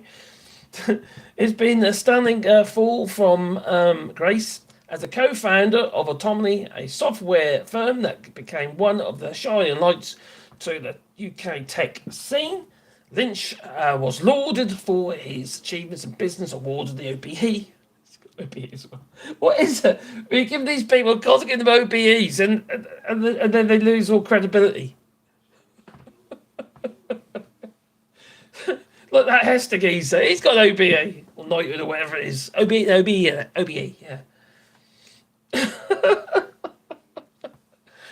We've been useless, haven't we? Anyway. That's what services to Enterprise in 2006 and appointed in 2011 to the Science and Technology Council of the then Prime Minister David Cameron, who gave us Brexit. Just like the Brexit. Yeah, we got that, didn't we? It didn't work, though, did it? No. I'm getting that into that in a moment as well. So he served on the board of the BBC and established an investment firm that backed Darktrace, the cybersecurity firm. Now Lynch is about to embark upon an arduous battle to persuade a jury that the highlight of his career, Autonomy's acquisition by Hewlett Packard, was not built on a pack of lies. Now the odds against him are high. US federal prosecutors have fearsome record, and most defendants would rather plead guilty than actually go to trial. Analysis by the Pew Research Centre last year found that 71,954 defendants in federal criminal cases in 2022, only 2.3% of them went to trial, and only 0.4% of them were acquitted. Lynch, who has pleaded not guilty, will need to dismantle the allegations surrounding how he constructed, led, and presented autonomy to the world. Attention in the courtroom is likely to turn swiftly to one Thursday afternoon in August 2011. 10 minutes after Wall Street closed for the day, HP revealed a master plan. The world's largest maker of personal computers had enough of the making personal computers and wanted to transform from hardware manufacturer to a software giant. Now, HP are doing something rather flipping disgusting, a prepayments scam for printers, Hewlett Packard. You know when you pay like a monthly fee for your paper and your ink and stuff like that, and you've got to pay no matter what, even if your ink hasn't run out. You know how it is. Scamming you, basically. And that is Hewlett Packard for you these days. Don't buy Hewlett Packard. Stay away. The only snag was the software was responsible for just 3% of its sales. Now, Autonomy, a fast-growing and much-hyped software and data company that counted Coca-Cola and Nestle among its clients, looked like the answer. HP agreed to buy Autonomy in a £7 billion deal to accelerate our strategic vision to decisively and profitably dominate the software industry. And Leo Apotheker, HP's CEO, declared its purchase to be a highly profitable and globally respected with the attractive business model and well-regarded management. For Autonomy, though, the man who built it, the acquisition was an extraordinary lucrative endorsement. And this is a momentous day, said Lynch. Not now in. And the celebrations didn't last long. Apotheker was sacked 5 weeks later, and Lynch departed as the Autonomy CEO less than a year after the takeover, as his firm failed to meet expectations inside HP. It would not take long for the situation to go from bad to worse. Sounds like you just scammed HP. Now, by November 2012, just 15 months after the deal was first disclosed, it rapidly and disastrously unravelled, and HP had ultimately bought Autonomy for $10.3 billion and wrote down its value by $8.8 billion alleged serious accounting improprieties, disclosure failures, and outright misrepresentations at Autonomy before the purchase. Sounds a bit like Donald Trump, huh? Bigging up his value, his net worth. And you gone to court for that? And that's what. Okay, I think so. And Lynch said he was shocked by the claims. Shocked he was, yeah. In fact, he got found out. We flatly reject this. There's no truth in this, he told the BBC. And suggesting Autonomy had been managed very badly by its new owner, which he accused of using these accusations to distract from dismal earnings. It lost around half of the staff before I left, and the whole of the management team. Sounds a bit like Elon Musk. Sack him, that's what he did. And, the value of the company has now fallen, and they've been forced to write it off. But HP said a senior Autonomy executive had come forward with the concerns that had been substantiated by an investigation. It pledged to aggressively pursue the issue and referred the findings to the British and American regulators. What we now believe is that this was a willful effort on part of certain members of Autonomy management to inflate the underlying financial metrics of Autonomy when it was a publicly held company before HP actually bought it. Said Megan Whitman, successor as HP chief executive, in a deliberate effort to mislead shareholders and mislead potential buyers of the company. If it's a public company, that's public record, so couldn't they find that out for themselves? Unless you're talking about prospects and futures. And officials in the UK duly launched their own investigation, which was closed in 2015. The Serious Fraud Office said that there was not enough evidence to secure a conviction and ceded the jurisdiction over aspects of the case to the US authorities. But the other thing is, I suppose you could have a money to pursue it. In 2016, the federal government charged Hussein, who had served as chief financial officer at Autonomy, with fraud, and Hussein, who denied wrongdoing, stood accused of exaggerating the firm's financial performance and misleading investors. And he was convicted in April 2018 on 16 counts of wire and securities fraud and jailed for 5 years in 2019, by which time US prosecutors had turned their focus on, his former boss, Mr. Lynch.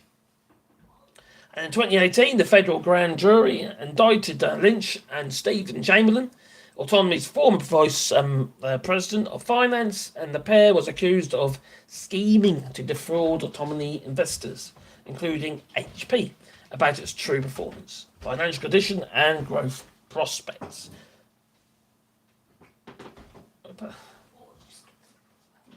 To be fair, growth prospects have to be taken with a bit of pinch of salt, don't they? You know, it's a gamble. But I don't know how they can actually get him on that. Personally, I think that feels a bit whiffy. That does. The Bee Gees didn't release that one. No, they didn't. Route on. Oh, here we go. Back in Scotland. There we come. All right, here we are. Never liked HP. They're the crap. Don't like HP. Don't like Lexmark. You know, for instance, my printer, I've got two printers down there. I've got a Canon down here, which is one of them multi things, and my brother laser printer, and that thing's brilliant because you can actually change the toner in it without having to change the chip, which is pretty damn good. And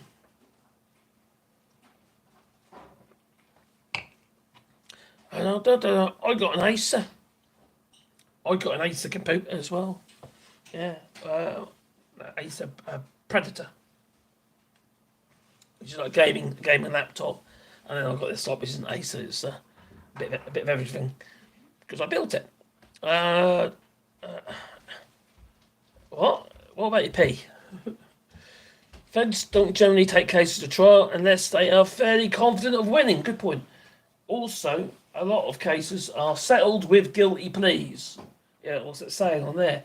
But unfortunately, that isn't. That's only if he has a guilty plea, isn't it? You're done? Yeah. You're going to bed, are you? Oh. She's going to bed? Yeah. You tired? Yeah. Oh, really? Yeah. Was it because you're in the live stream? I said, did it tire you out? did I tire you out? Well, I was gardening in the morning as well. Gardening? Oh, okay. Oh, done. No. Night. Sleep tight. I left Wally with you. Have I got my wallet? Have I? Where is he? He's behind me. Anyway, where was I? Spare food, but... Probably wrong. I buy cheap printers and toss them out when the ink runs out. I don't like that idea. Sounds a bit mine. No, I like my brother laser printer that I use most of the time. And plus, they don't. If you use them for labels, things you send on Etsy and stuff like that, they don't end up running. The ink don't run because there isn't no ink. It's toner. They did make a good sauce. Oh, crikey, they do, don't they? Oh, crikey. Oh, I do like HP sauce, I have to admit.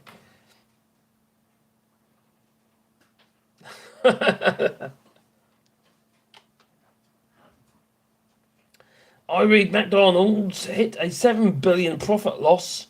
Whoa, in their Middle East market. Loss. They started doing sushi. I saw your impression of an artist taxi driver this week, Marcus. Did you get the shades and open the easy account? What? I'm confused. What shades? Take. Oh, so. Good evening there, Jeff. I hope you're well.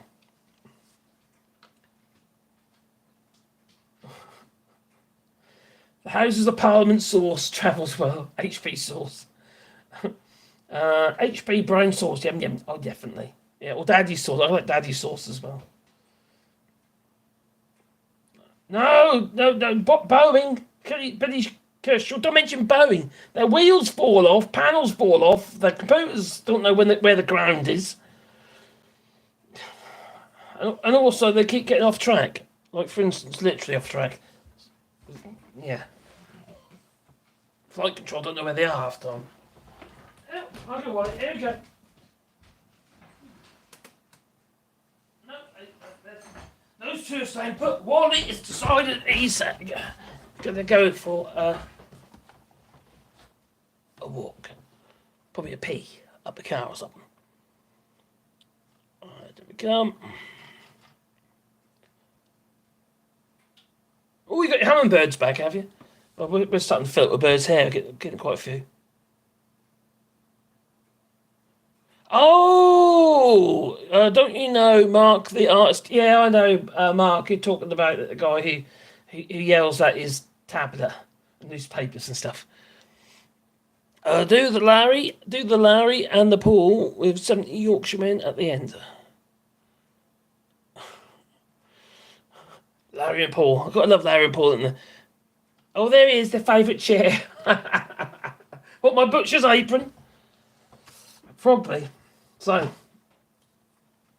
he's been a very naughty boy. Yeah. There we go. But you see, we do have.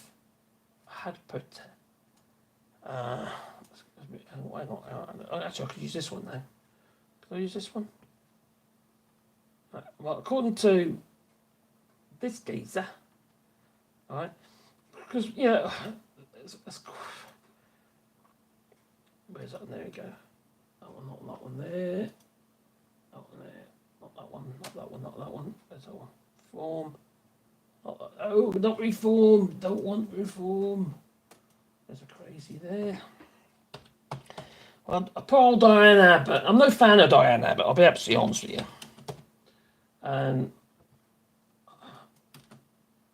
But she did not deserve the treatment that she got.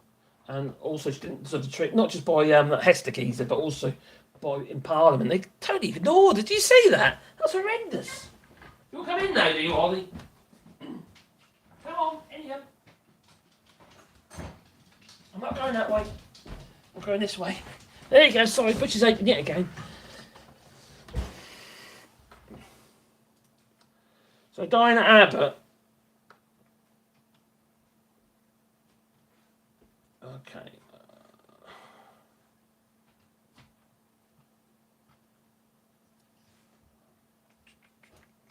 There you go.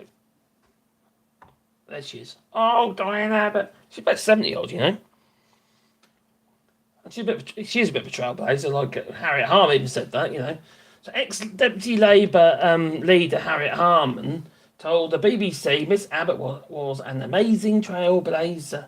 She did say some rather silly things at times, I have to admit. But she's one of the only, well, not one of the only MPs, that's unfair, but she's one of the MPs that does actually a lot for the constituents. And that's why she keeps getting voted in. You know? At the end of the day, it's the people that vote for the people. If you feel that you're being taken care of and being looked after by your MP, you're going to keep voting for her, aren't you? If you think that she works, on your behalf and works for you. And she didn't deserve that. And Labour suspended Miss Abbott over the her anti-Semite, although she said it was a draft, anti-Semite comments, anti-Semitic comments. So she withdrew her remarks. I did a video about that actually. I got criticised for it. I didn't buy it personally. At the end of the day, the way I saw it was when what she was saying at the time is what she was thinking, how she was actually feeling about it all. You know, and she whether it was a draft or not, it doesn't really matter. She still wrote it. Anyway, she was suspended, wasn't she, back in April last year. And now obviously we had the situation with that Hester Geezer, who is an avid Brexiter and funded Vote Leave. Horrible cretin that he is. Absolutely horrible cretin. So, back onto that again, this scene. Oh, dear me. Oh, dearie me. But it's not surprising, though, is it? You know, is this geezer just saying what a lot of people are thinking? What's it say about the English? Not all of us, obviously, but, you know, a lot of people are, they agree what he said. The hate that Diane Abbott has had to actually be frightened of, because it'll be funny, that statement she gave recently, she basically said that she's scared. You know, she's written being a single woman, making her way on the bus as it is was frightening enough sometimes, and now she's got effectively this. She gets death threats and all sorts of stuff. So it's people are horrible, absolutely horrible, aren't they? You know, I know they're saying it seems like to me though the media's like swung it around back onto the anti-Semite row. I was listening on the Sky News this morning, and it's kind of missing the point. You know, they're two separate issues regarding what she said back in April last year. You can't really compare that to, the correlation isn't there. This is a different issue, as far as I'm concerned, anyway. So they're going about whether she should get her whip back, what have you. You know, whether she should or not, I don't know. You know, she refused to go on to a course regarding anti-Semitism and anti-Semitism course. But the thing is, though, it's like she's, in her mind, she doesn't think she did anything wrong. She doesn't feel she was being anti-Semitic at the time. She was making a rather crass comparison between being ginger, wasn't it? Being ginger and being racism and being ginger. So basically grouping the Jewish people with being ginger. I don't think that kind of works like that. But yeah, I think it's something else to draw you away from what happened earlier in the week with Hester, you know, and distract from the fact that Hester has been, handing more money over, more donations. There we go.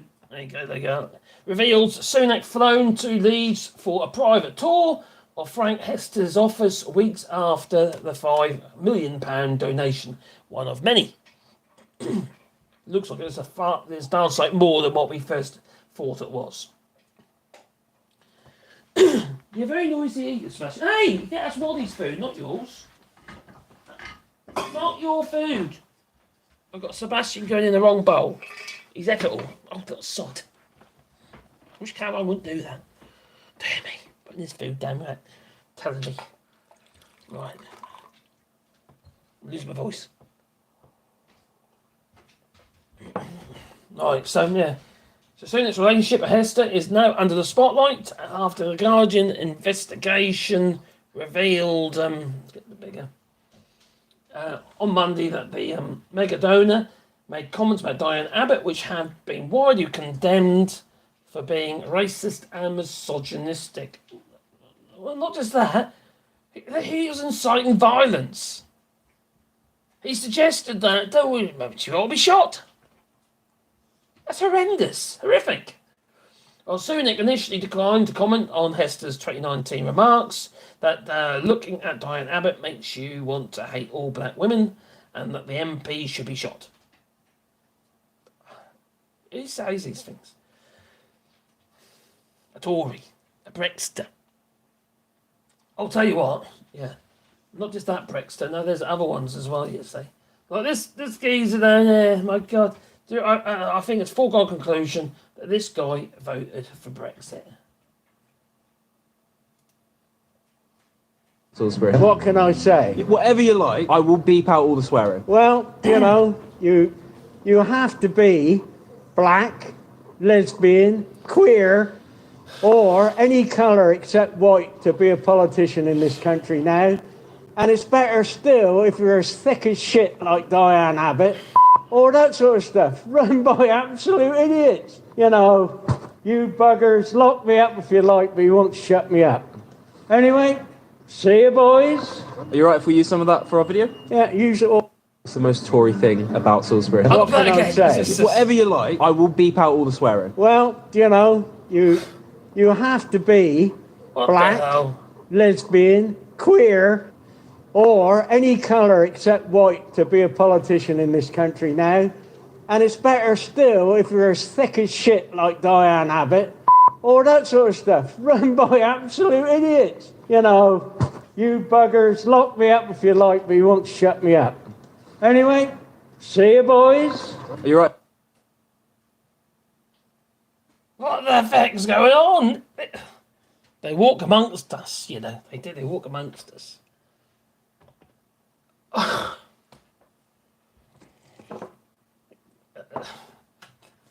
It just feels a bit like a setup, though. Like he had this. He was rehearsed it. Maybe that's his line in the pub. Either way, he's an asshole.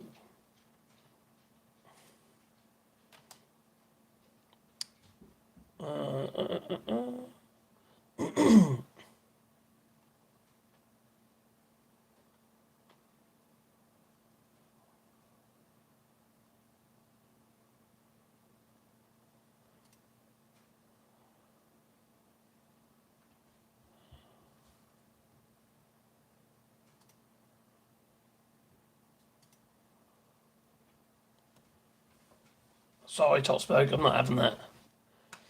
Afterglow, John Lydon has let himself go. God, you've seen that, have you? Oh, what I need to find that. Oh my God. Did I play that before? John Lydon. Or Lydon. Oh, this is recent. Oh, crikey.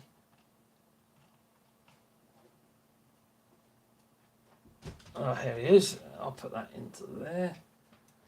Yeah, he's another one. He's a racist son of a, you know what?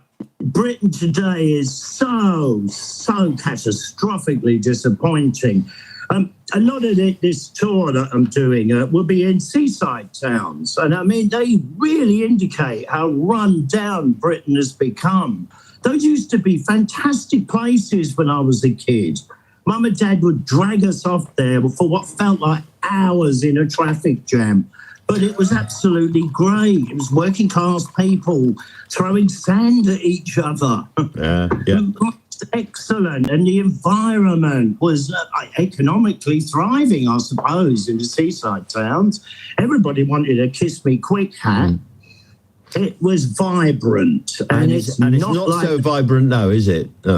No, it seems to be full of what they term prospective immigrants, which are really like illegals, not being cared for properly, but then shouldn't have been accepted in such vast numbers because it's created a real animosity in communities. The division, when you import so many people with a completely different point of view, they're not going to adapt to yours. They're going to stay and bring the problems that they're allegedly escaping from with them. John, what is the difference? Because after all, if I can put it this way, we imported the Lydons. We imported your lot from Ireland as well. You were part of, you know, the Irish migrant group in North London. Yes, the first thing my mum and dad ever would tell me when I was very young is, "You're British now. Be British and be proud of it." That's excellent advice, and I've followed through. Of course, I have derogatory comments on the way the royal family is being manipulated. But as human beings, I've got no problems with them at all. In fact, I feel sorry for them.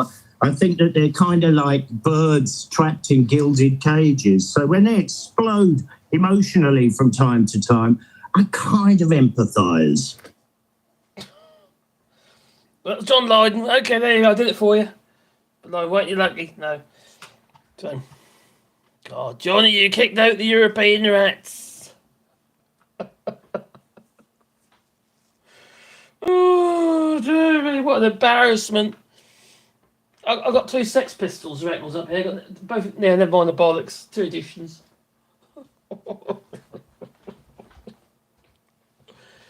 Ah, there.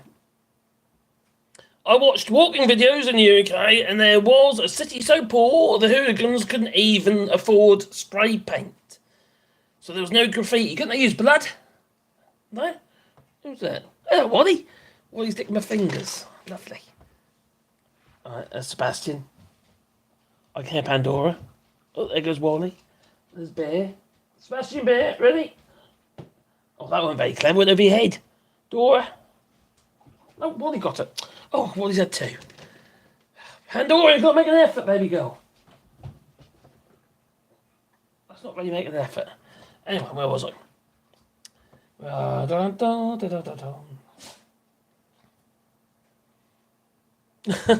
Johnny Rotten attempts will self-pastiche. What the hell's going on with his hair?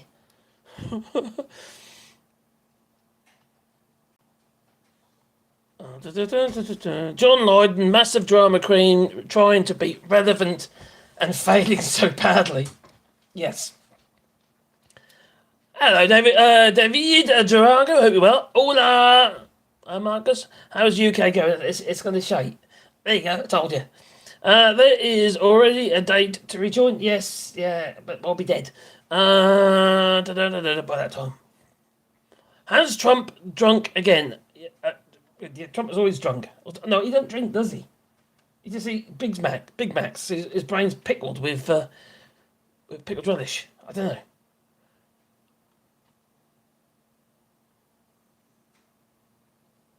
Top Smoke tell.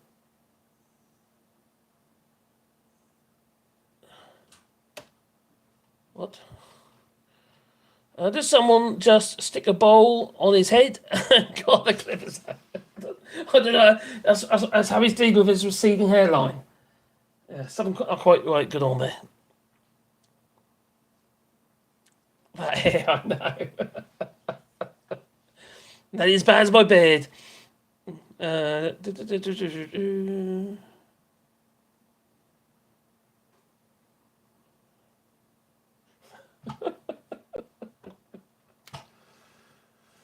Oh dear. Anyway, I've shown you the gammon. Yeah, that's the one for you. No gammon. That's what I call gammon. But I think we need to remind ourselves. Okay, if this geezer here was going on about the kind of people that should be in Parliament that aren't necessarily lesbians or whatever, because he's got a problem with lesbians. I don't know. Strange people. They'd rather have. Stand up and fight for the freedom Just to remind you. we have won against socialism, whether it is made of velvet or iron. Have courage and conviction, because when you do, you move our countrymen, our communities and capital of all kinds to our cause. Stand up and fight, because when you stand up and fight, the person apparently she said it stands up and fights. And when our party stands up and fights, the nation stands up and fights. A lot of and when our nation stands up and fights, other nations stand up and fight. And they stand up and fight for the things upon which the entire progress of humanity depends. Freedom. That is what conservatives do. For God's sake. That is what this nation does. Have courage. Bring hope. Stand up and fight. Stand up and fight. Thank you, conference.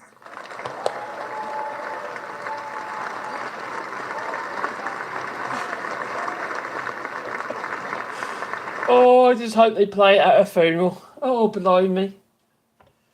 I'm not just yet. You know, when she finally goes in the future sometime, you know it goes. And crikey. So Lee Anderson.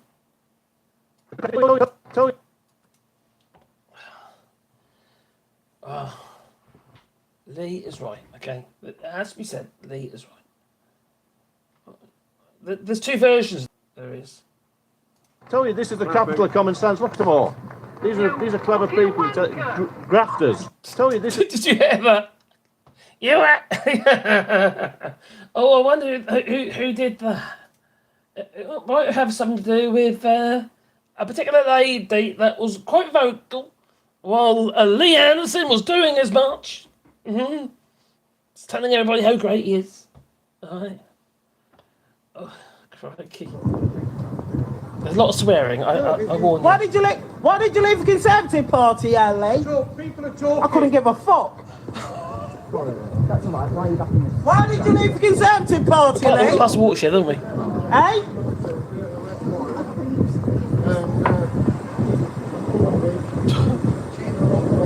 I'm not sure she's helped much, to be honest, but there you go. How come you're such a fucking wanker, Lee? Hey? God. Carry on, sir. How come you're such a wanker? Can you answer the question? How much you get paid for this? I need the beeper, don't I? Beep. Hey? How much you get paid for this? Big copy. I'm talking to you, not him. Listen, I ain't fucking talking to you though, am I? Well, yeah, shut the fuck up then. Why don't you shut the fuck up? Go back home and suck out your mother's fucking dirty fucker. You want to go back up at all. Get re-educated. Yeah. Spell it. Lee! Lee, shut up! Man, Lee! Lee! Let's tell you something. Lee!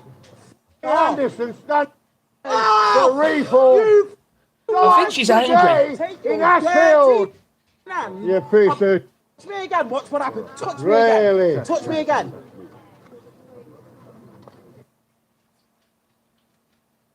I don't know who I feel sorry for. For God's sake. Takes all sorts, you know, but yeah, she's very vocal and she has a point of view, but I don't know if she's helping the cause. There you go. Take care, Grant Stone. Be good, mate. That you can take him. He's terrified. Probably. She'll kick his ass. Yeah, most definitely. It's a valid question. It is a valid question.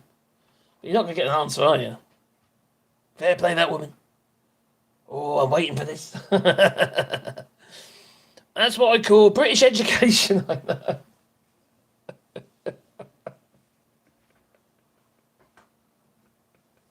For God's sake. I don't think he has a chance, do we? She is fierce, though. She is very angry. And she got a valid point. She's very angry, got a valid point. Maybe the swearing doesn't help. I don't know. You live by your story. That's what you got to do. You got to stand up and fight. That's what you got to do. You know. Patty Mordaunt, she'd endorse this. She would, yeah. You got to stand up and fight. Can I bear a bear? Oh, dear. Yeah, she slaughtered him. Too right. Oh, dear. So.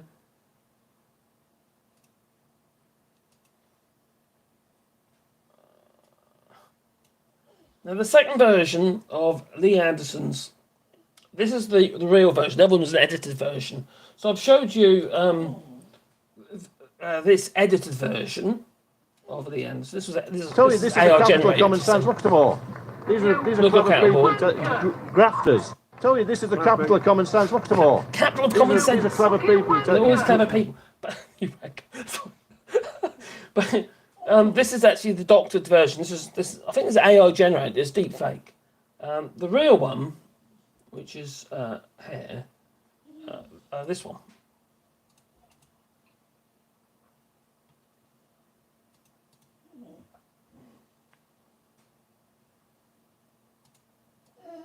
Here we are. Tell you, this is the capital of common sense. Look at them all. These are clever people, grafters. These are hard-working people. See, darling. Tell you, this is the capital of common sense. Look at them all. These are clever people, grafters. These are hard-working people. See, darling.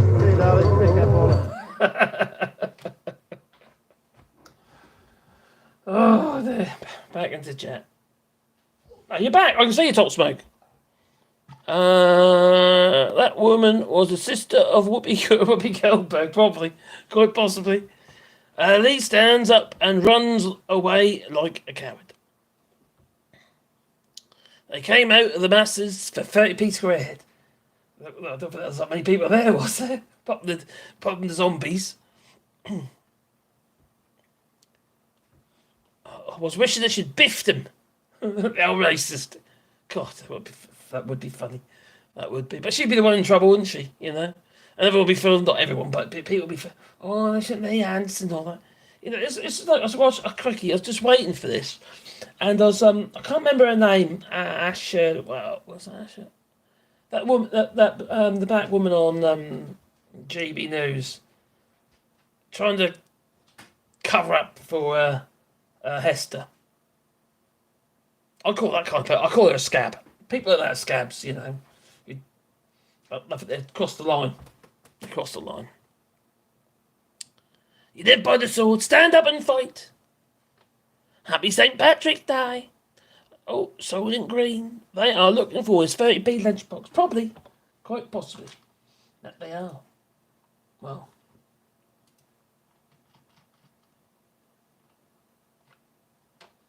That one there. Now, Brexit. Okay, you've got to do a little bit of Brexit. Because at the end of the day, you know, Brexit is the gift that keeps on giving, you know. Yeah, great, Brexit. Are you enjoying your Brexit? No? Okay. Well.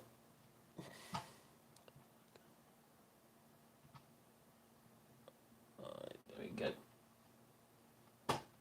Screw up.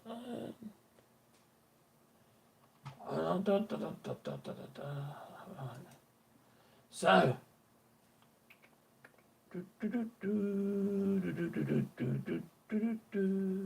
Oh, here we go.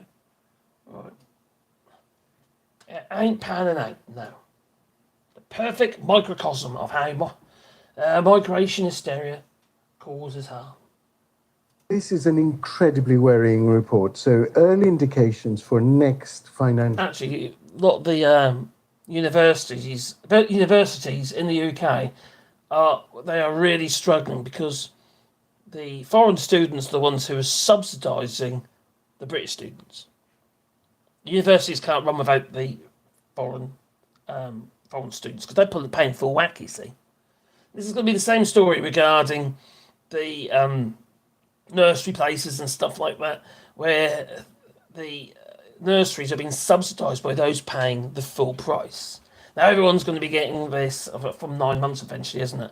Going to be getting free nursery places, 30 hours or whatever it is a week.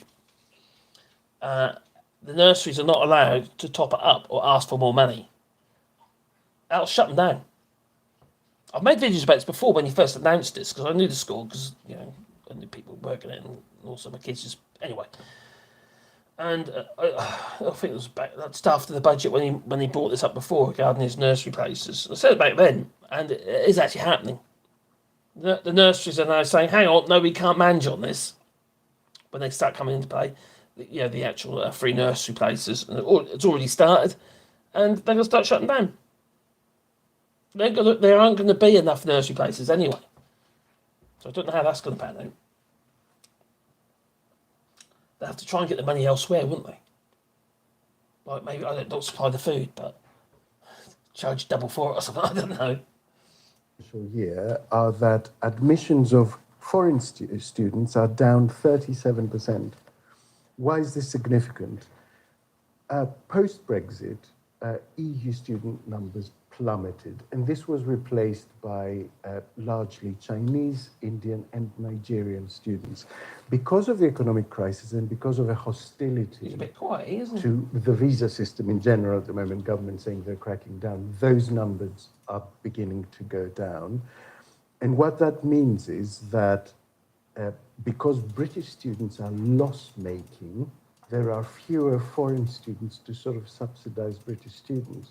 So universities are now in the position of saying that they're looking at taking fewer British students in order for them to make the funded. books balance. Yeah. You know, because we've had high inflation and the so they cut British students' places. 2011, I think, when they were introduced.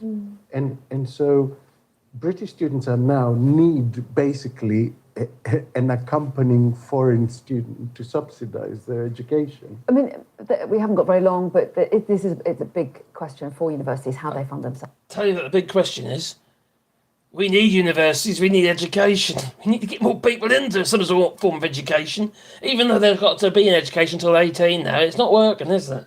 David, it's not the youngsters the problem, is it? It's actually my generation, possibly your generation, that are, well, a lot to blame. Easy hoodwinked by right-wing tabloids and, you know, like Daily Mail and Daily Mail and Tory Graph, etc., etc. Yeah, but the universities don't have much choice over things like tuition fees for British students, for example. So some people will look at or visas, yes, or visas. So some people will look at this report, and actually higher education is a victim of different various policies, and they don't have much they can play with except for admission numbers or course offers and that kind of stuff. That's what they're saying. They may cut courses and stuff. Yeah. Lovely to see you both this morning, Cindy and Alex. That's not good news. It really isn't. It's pretty diabolical, to be fair. Because, you know, education. Oh, who said that before? Oh, it's Tony Blair. Yeah. And Ruth Gafari, hope you're well. Polish. After him, David. Paul. Oh, Paulie. Marcus, I met a Scottish lad here in Spain. He ran away from the UK. He doesn't want to go back. He is trying to learn Spanish. Best way, I suppose. Stay put. Don't go back to the UK if you can help it. Or don't go back to little England. Not necessarily Scotland. What? So he doesn't want to go back to Scotland? Bit of a country, eh? Yeah, no. Oh, unfortunately, it's under the thumb of Westminster. Sorry. I saw a study which showed 25% of female nurses and doctors in the UK had been, sexually harassed and worse. 25%! That's horrendous.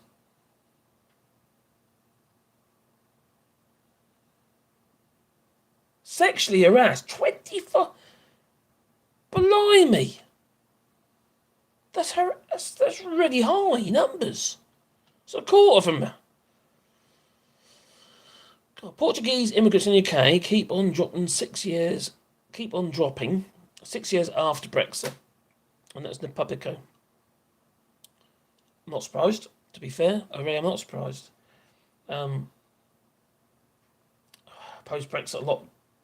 And also, don't forget, during the pandemic also, many were frightened and they were, what can I get back to my family in the EU? And they returned when they could. So that definitely happened. And many of them decided, well, there's not a lot of point now, is there? And also they've lost their rights because they left post-Brexit. Obviously the pandemic, you know.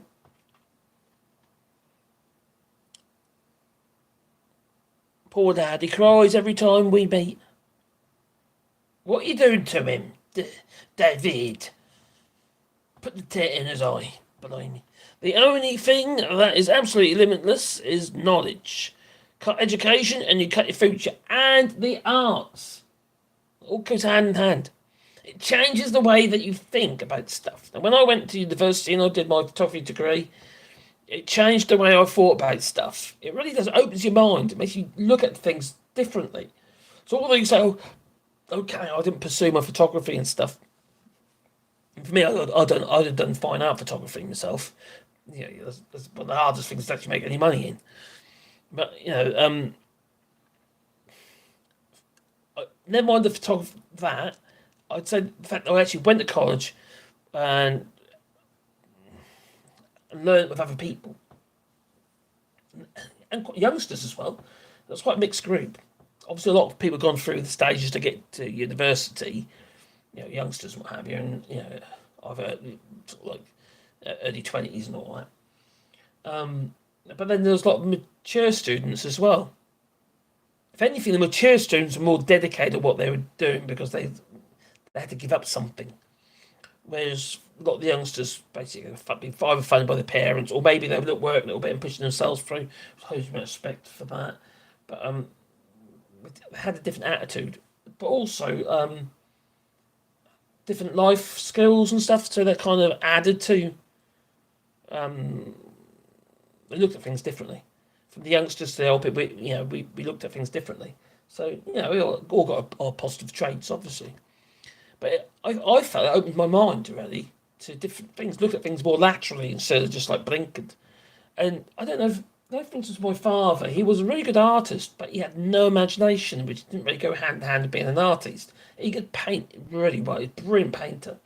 Oils and all that. And but he tended to copy stuff.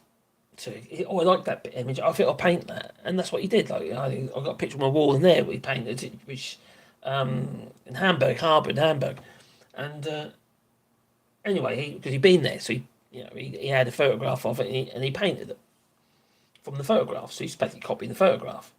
A lot of people do that, I know. Another one is another like an old square rigger. I can't remember what ship it was he painted, but there's actually an old master's painting that he just copied. He's been copying Alice Lowry and all that sort of stuff, you know what I mean? But he never really created anything himself. He could design a boat and build a boat and stuff like that. But the art side of it, in the sense of that open your mind up to creativity, it really wasn't there, my father. Highly skilled man, but if he had that little bit of creativity, I think it'd be a different kettle of fish.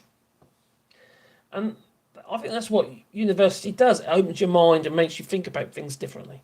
I think it's very important. Really do. It don't have to be university. It could be college and stuff like that. Just in education, even in evening classes and stuff like that. The way you're being educated, if providing the decent tutors, that is, or lecturers, you just kind of makes you look at things differently. And plus, when you do further education, like for instance, when I went to university, you basically in some ways you left your own devices within reason. You got a remit that you got to sort of keep to, and you follow that, and you have to look for things. You have to search things, research things. You have to use the library, look at books, not just the internet. No. You have some clinics at the Algarve, but most of them are now mixed in general population. 40,000 of their Portuguese passport in 2022. In Algarve. Well, Tenerife, blimey, a lot of the Spanish islands, what have you, they're kicking out against the Brits now as well. Mainly the Brits, because obviously the Brits are the highest tourists in those restaurants, in Tenerife, for instance. And, well, the people aren't happy. I'm going to do a video on that, actually. I might upload that tomorrow. I think I've recorded it in the morning, but yeah. Look it up, Tenerife. Below me. Crikey. We're frowned upon, we are. I'm sure we're not all like that. My teacher wants to go to London just 1 week, but not next week, to renew her European passport on 2020. And she'll be okay at the airport. What? Say again? She wants to renew her European passport on 2020. I don't understand. My teacher wants to go to London next for just 1 week, not this but next, so she can renew her European passport. It will be a European passport, will it? It will be a UK passport. I'm confused, David. I know people that I thought were lateral thinkers until the last 4 years. It turns out they were just sheeple. Is that lateral thinking? You could be a sheep and have lateral thinking. Actually, no. That means you're blinkered, aren't you? A bit, yeah. No, you'd be blinkered. Oh, she'll be deported, yeah. More than likely.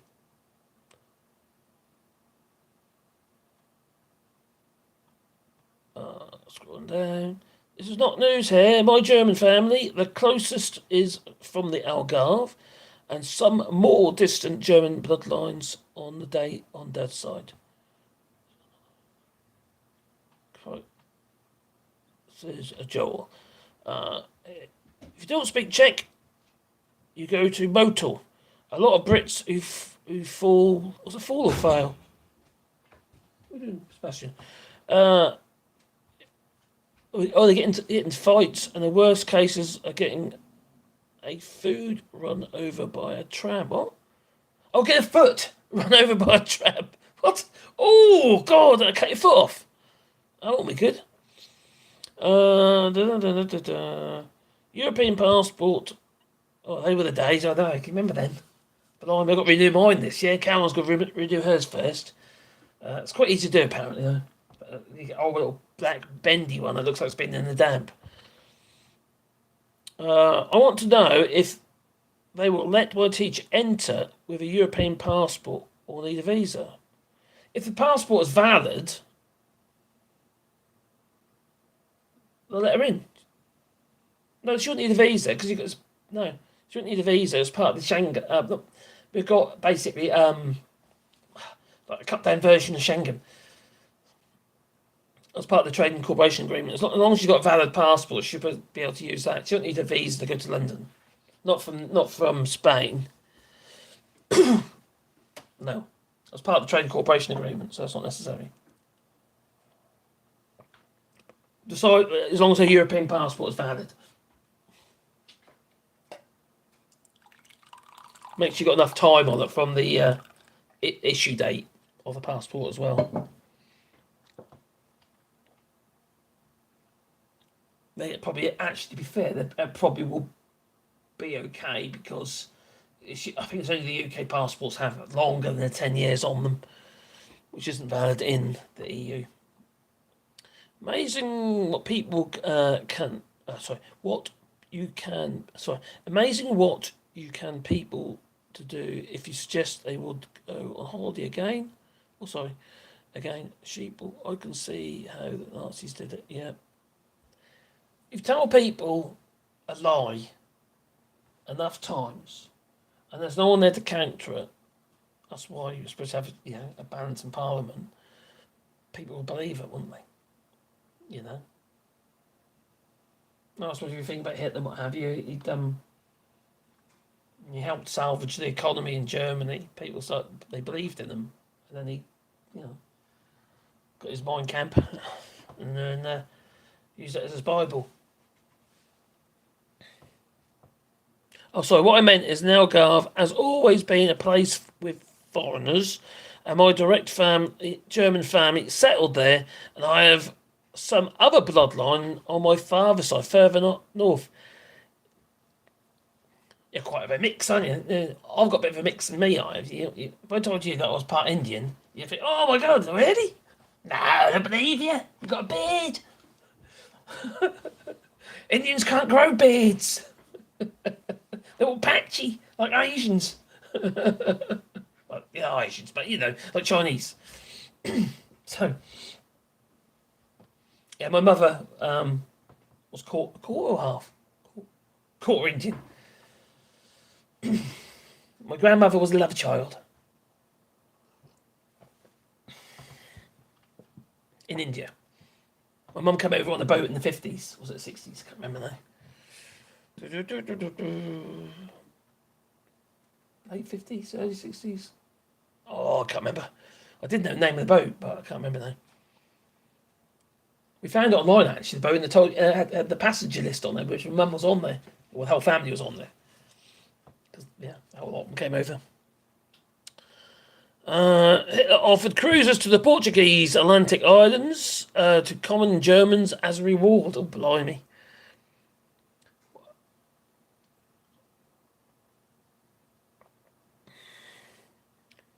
I know an American who has been here for 25 years and speaks worse Czech than I do.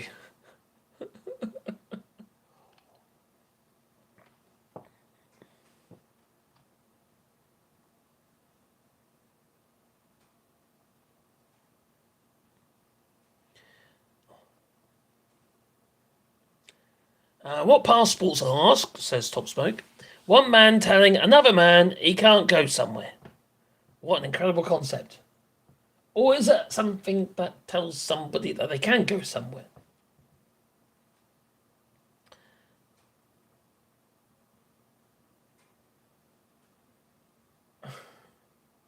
Okay, fair point, Freddie Mercury. All right, I get you. A lot of them don't. They have those patchy ones.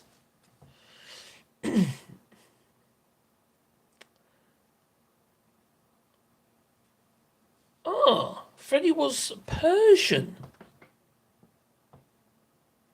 Well, the Persians ruled the world, they did. I'm hearing that the EU are... Taylor Boy?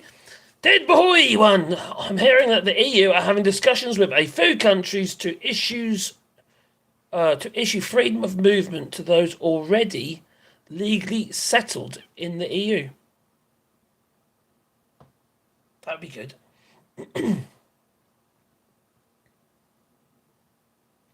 Because that would include resettlement. That means you can actually move and live somewhere else.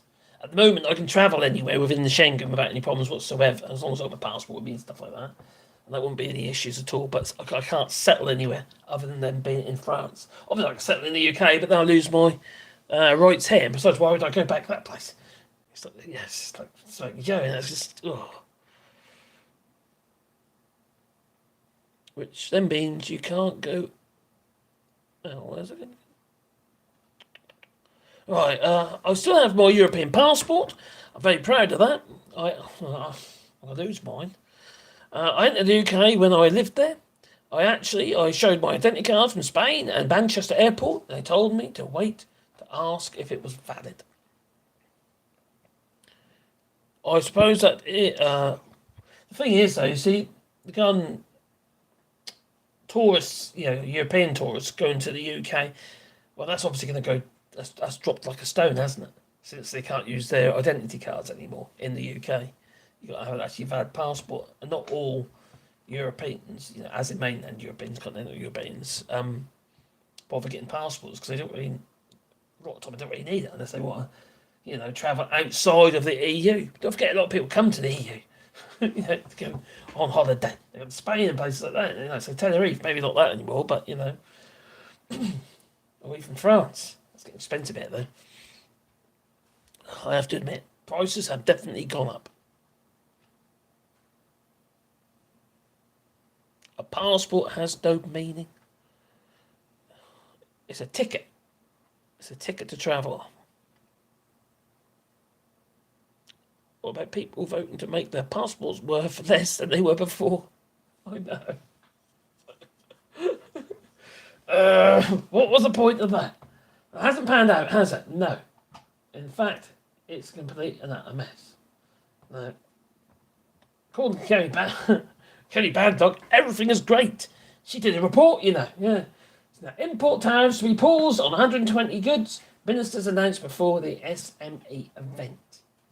Oh, yeah, fantastic. Import tariffs on goods including flowers, fruit juices, and chemicals are to be suspended for 2 years. Oh, I wonder why that is.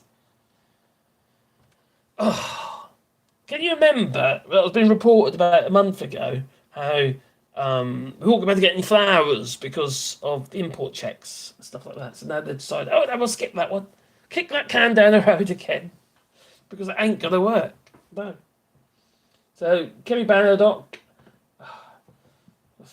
Business Secretary, Qualities Minister, Qualities, will unveil a £660 million Northern Powerhouse Investment Fund. She hosts the gathering on Monday in Warwickshire, where Rishi Sunak and other cabinet ministers are set to mingle with business leaders. Oh, are you excited? Do you believe it? UK importers of more than 120 products from all countries could benefit from temporary withdrawal of duties due to come in force in April and remain until June 2026, according to the Department of Business and Trade. She says, we are harnessing the freedoms of Brexit to drive down import costs. No, you just delayed it again. For SMEs, important goods like flowers, car parts, and leathers. You gimp suit. But I mean,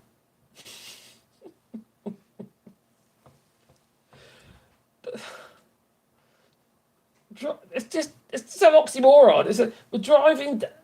Oh, crikey. Driving down the costs for SMEs, small to medium enterprises. we didn't have any problems until we had Brexit.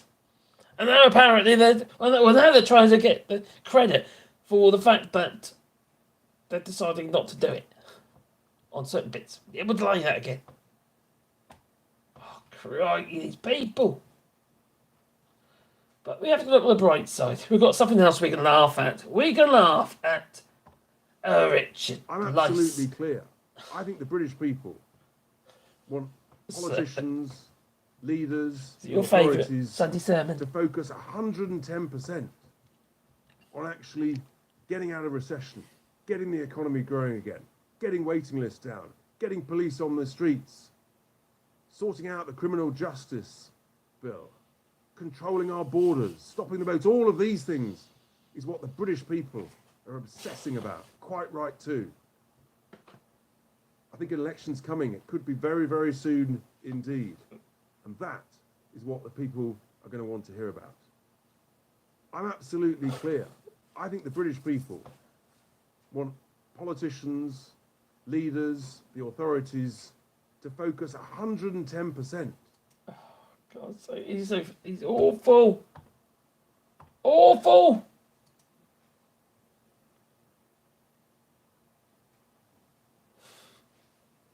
Oh, dear me.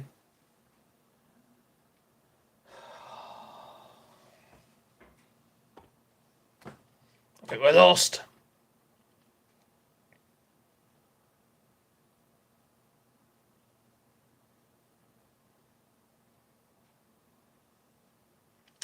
I have seen the same tendency here. A Scottish guy that drinks coffee at the same place as I do distances himself from gammons. He cannot bear them. Or they're probably English gammons. Most of them aren't, let's be honest. Probably wearing a butcher's apron. Butcher's apron underwear, most likely. And a hat. There's a trendy area here called Carlin where you will hear more English than Czech in the pubs.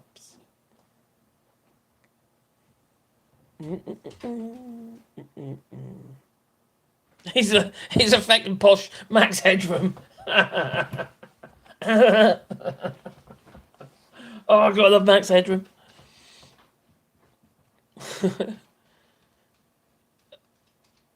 Oh, I bet he's wearing third-party leil. Oh, like a marigold. More than likely. Steve McGowan, usually here they say no vacancy, reservation only. We are more discreet, but it happens. But no one wants rowdy tourists. No. It's embarrassing.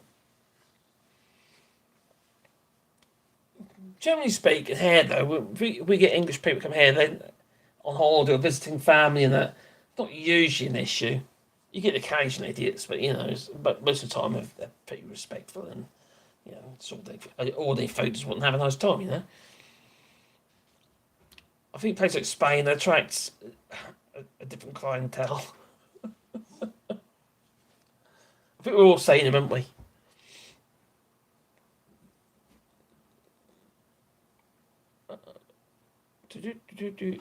Andrew Evans. What was Andrew Evans? What did he say? Ruth Guffery, and they wonder why many of us are anti-English. Yeah, we're not all like that. I hope not. Anyway, I don't think I'm like that. God's sake, embarrassing. I could bear that. It's just some of these people are just horrendous, aren't they? Yes, Topsmick, I'm sorry to tell you, you need a piece of paper. It happens to be folded into a little book to go somewhere out of your own country. Because, you see, there's countries, they've got borders. It might happen between Scotland and England if you get your independence. Maybe. Build a wall!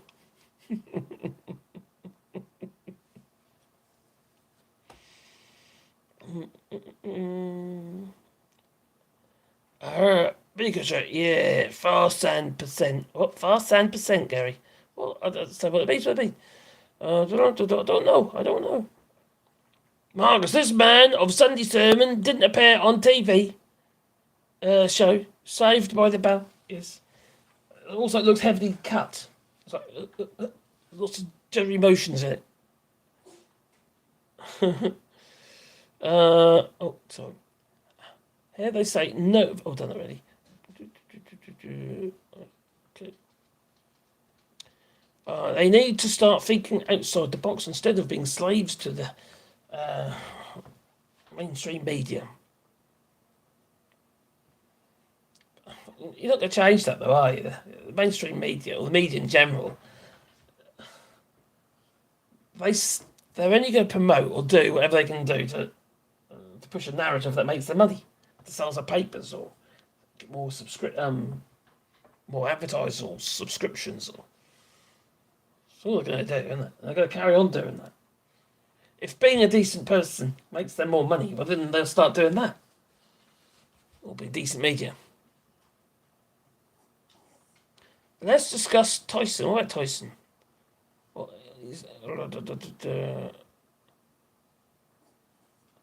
I declare myself a free man, not a number. I'm human. Gotta get a sandwich, Joe. Go get your sandwich. You got your sandwich yet, mate? Get your sandwich.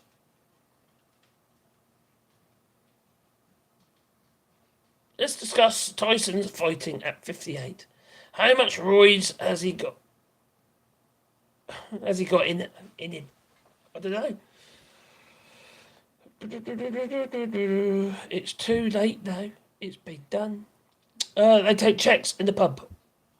Oh, okay. David Dragons. I miss my handsome Jeremy Corbyn. You poor sorry soul you are. Blimey. What, it's always his brother, you know. What about his brother? Go for him. He ain't crazy. I declare myself a free man, not number. Harry from Harry's Garage was in Benidorm in his cars tonight, but he was in a posh bit. I'll go right off. He's a right old Tory. He can do one as far as I'm concerned. Ham and cheese for me, please. Please. Ham and cheese. Hello, Wally. Do you want a treat, Wally? Yeah. You've got to make an effort. There we go. There's a bin. And there's a door. There, baby, go. Got to make an effort. I'm not English. I'm a Welsh Brummie. That's a combo. I was watching a UK guy who plays a geo-geezer, and he landed on a Spanish island and said that this is the island English go and why the English hate us. Or why the Spanish hate us. More than likely, I told my Beaver or Tenerife. At the moment, Tenerife has really got a bee in its bonnet about us at the moment. Let me try to find it for you. Oh, crikey, there's a whole load of it going on at the moment in Tenerife. News.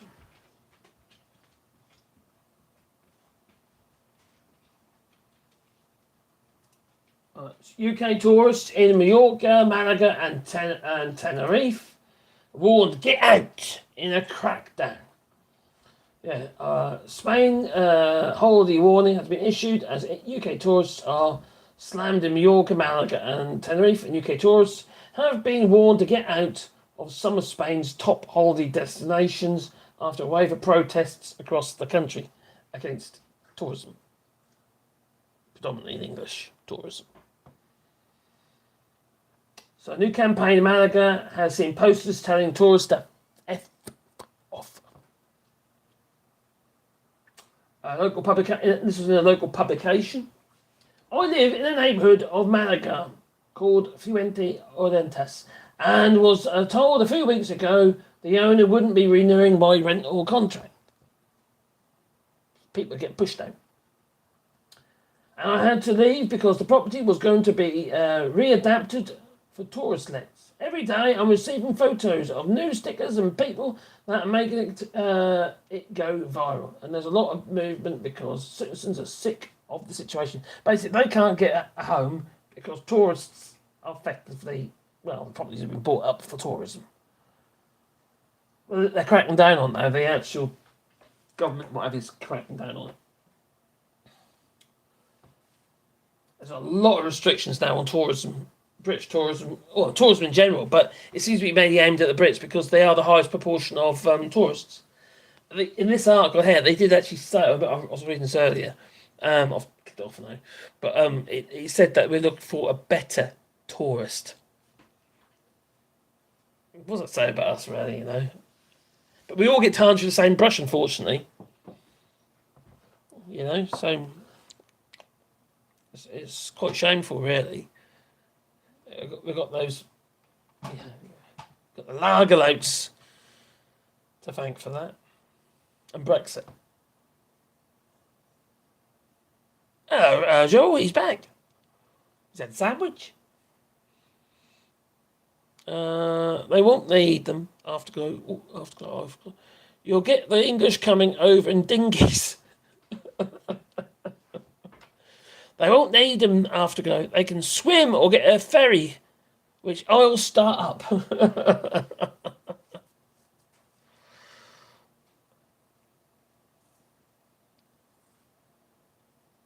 George, I was watching a UK guy who plays. Oh, we've done already. I don't know already. There we come. Let's face it, the Europeans hate. I don't think. No, they might hate some of the English. The problem is everyone gets stereotyped. You know. Just like you Scots, you'll get stereotyped being ginger. and you work all week and drink all weekend. You know, that kind of stereotype. That's what I drink. If it's your beer, yeah. Where's my ham and cheese sandwich, Joel? Says Ruth. Didn't you get the message? Did you get the memo? No?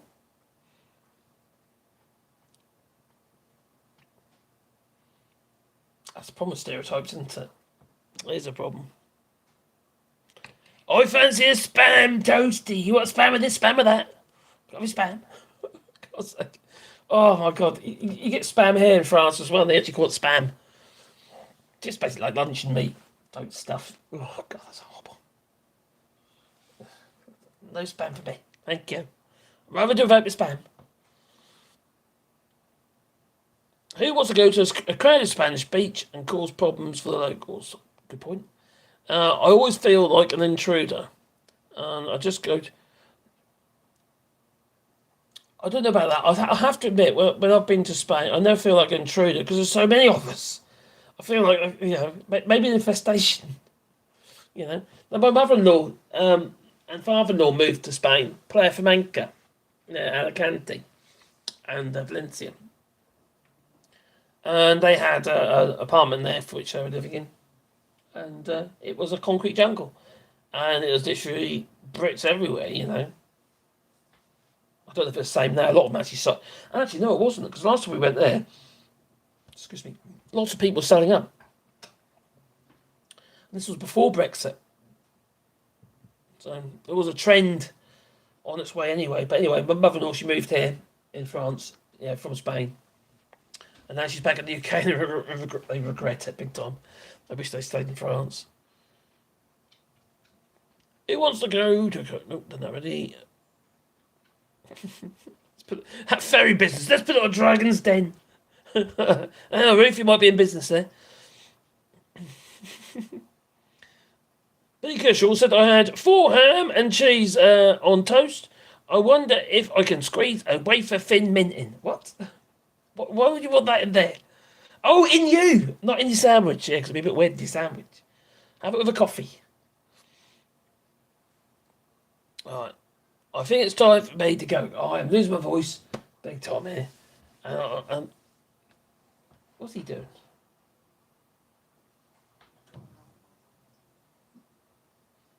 You dude, Wally. He's my dude. The only thing is, he likes to jump on my bed middle of the night, wake me up, don't you? God, that girl. And Pandora, literally, her ears are just amazing. Yeah, oh, there. we go. Sebastian. Yeah, on the floor there. Oh, damn it. Anyway, it's time for me to go. So I'm going to say toodaloo, you know, and thanks a lot for joining us, what have you. And, don't forget to beat the old like button. Helps the channel, you know. Need all the help I can get, you know. And I've got loads more videos tomorrow, I think. I will. Also uploading quite a few on my woodworking channel, which I am quite busy on there, actually, to be fair. I'm trying to do quite a bit on that at the moment. It's, yeah, it's fun, you know, it's squitty, but it's woodworking and other stuff, and tools and all that sort of thing. So it's a bit of everything, really. Control C. Let's put it in. I'll put it in down here. I think that's right. Is that the right one? I think it is. Yeah, that's right, isn't it? Or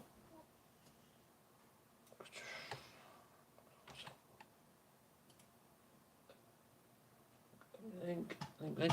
There we go.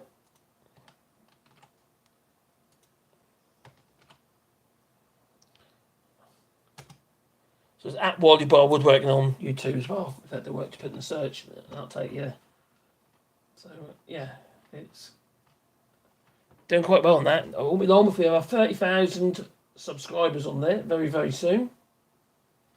We're just shy of 30,000 at the moment. I think we're at 200 or 300 shy of 30,000 subscribers. 200 shy.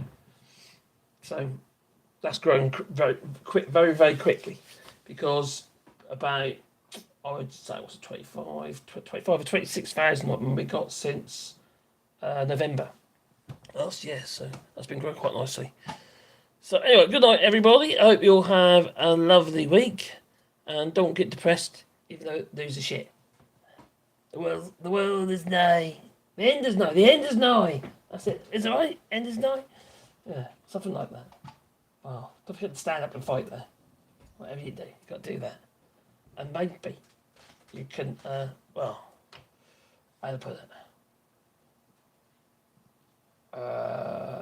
Eeny, I'll tell you what, let's have a little bit of this. Toodaloo. And toodaloo to those in the short feet. Time to go. Good night.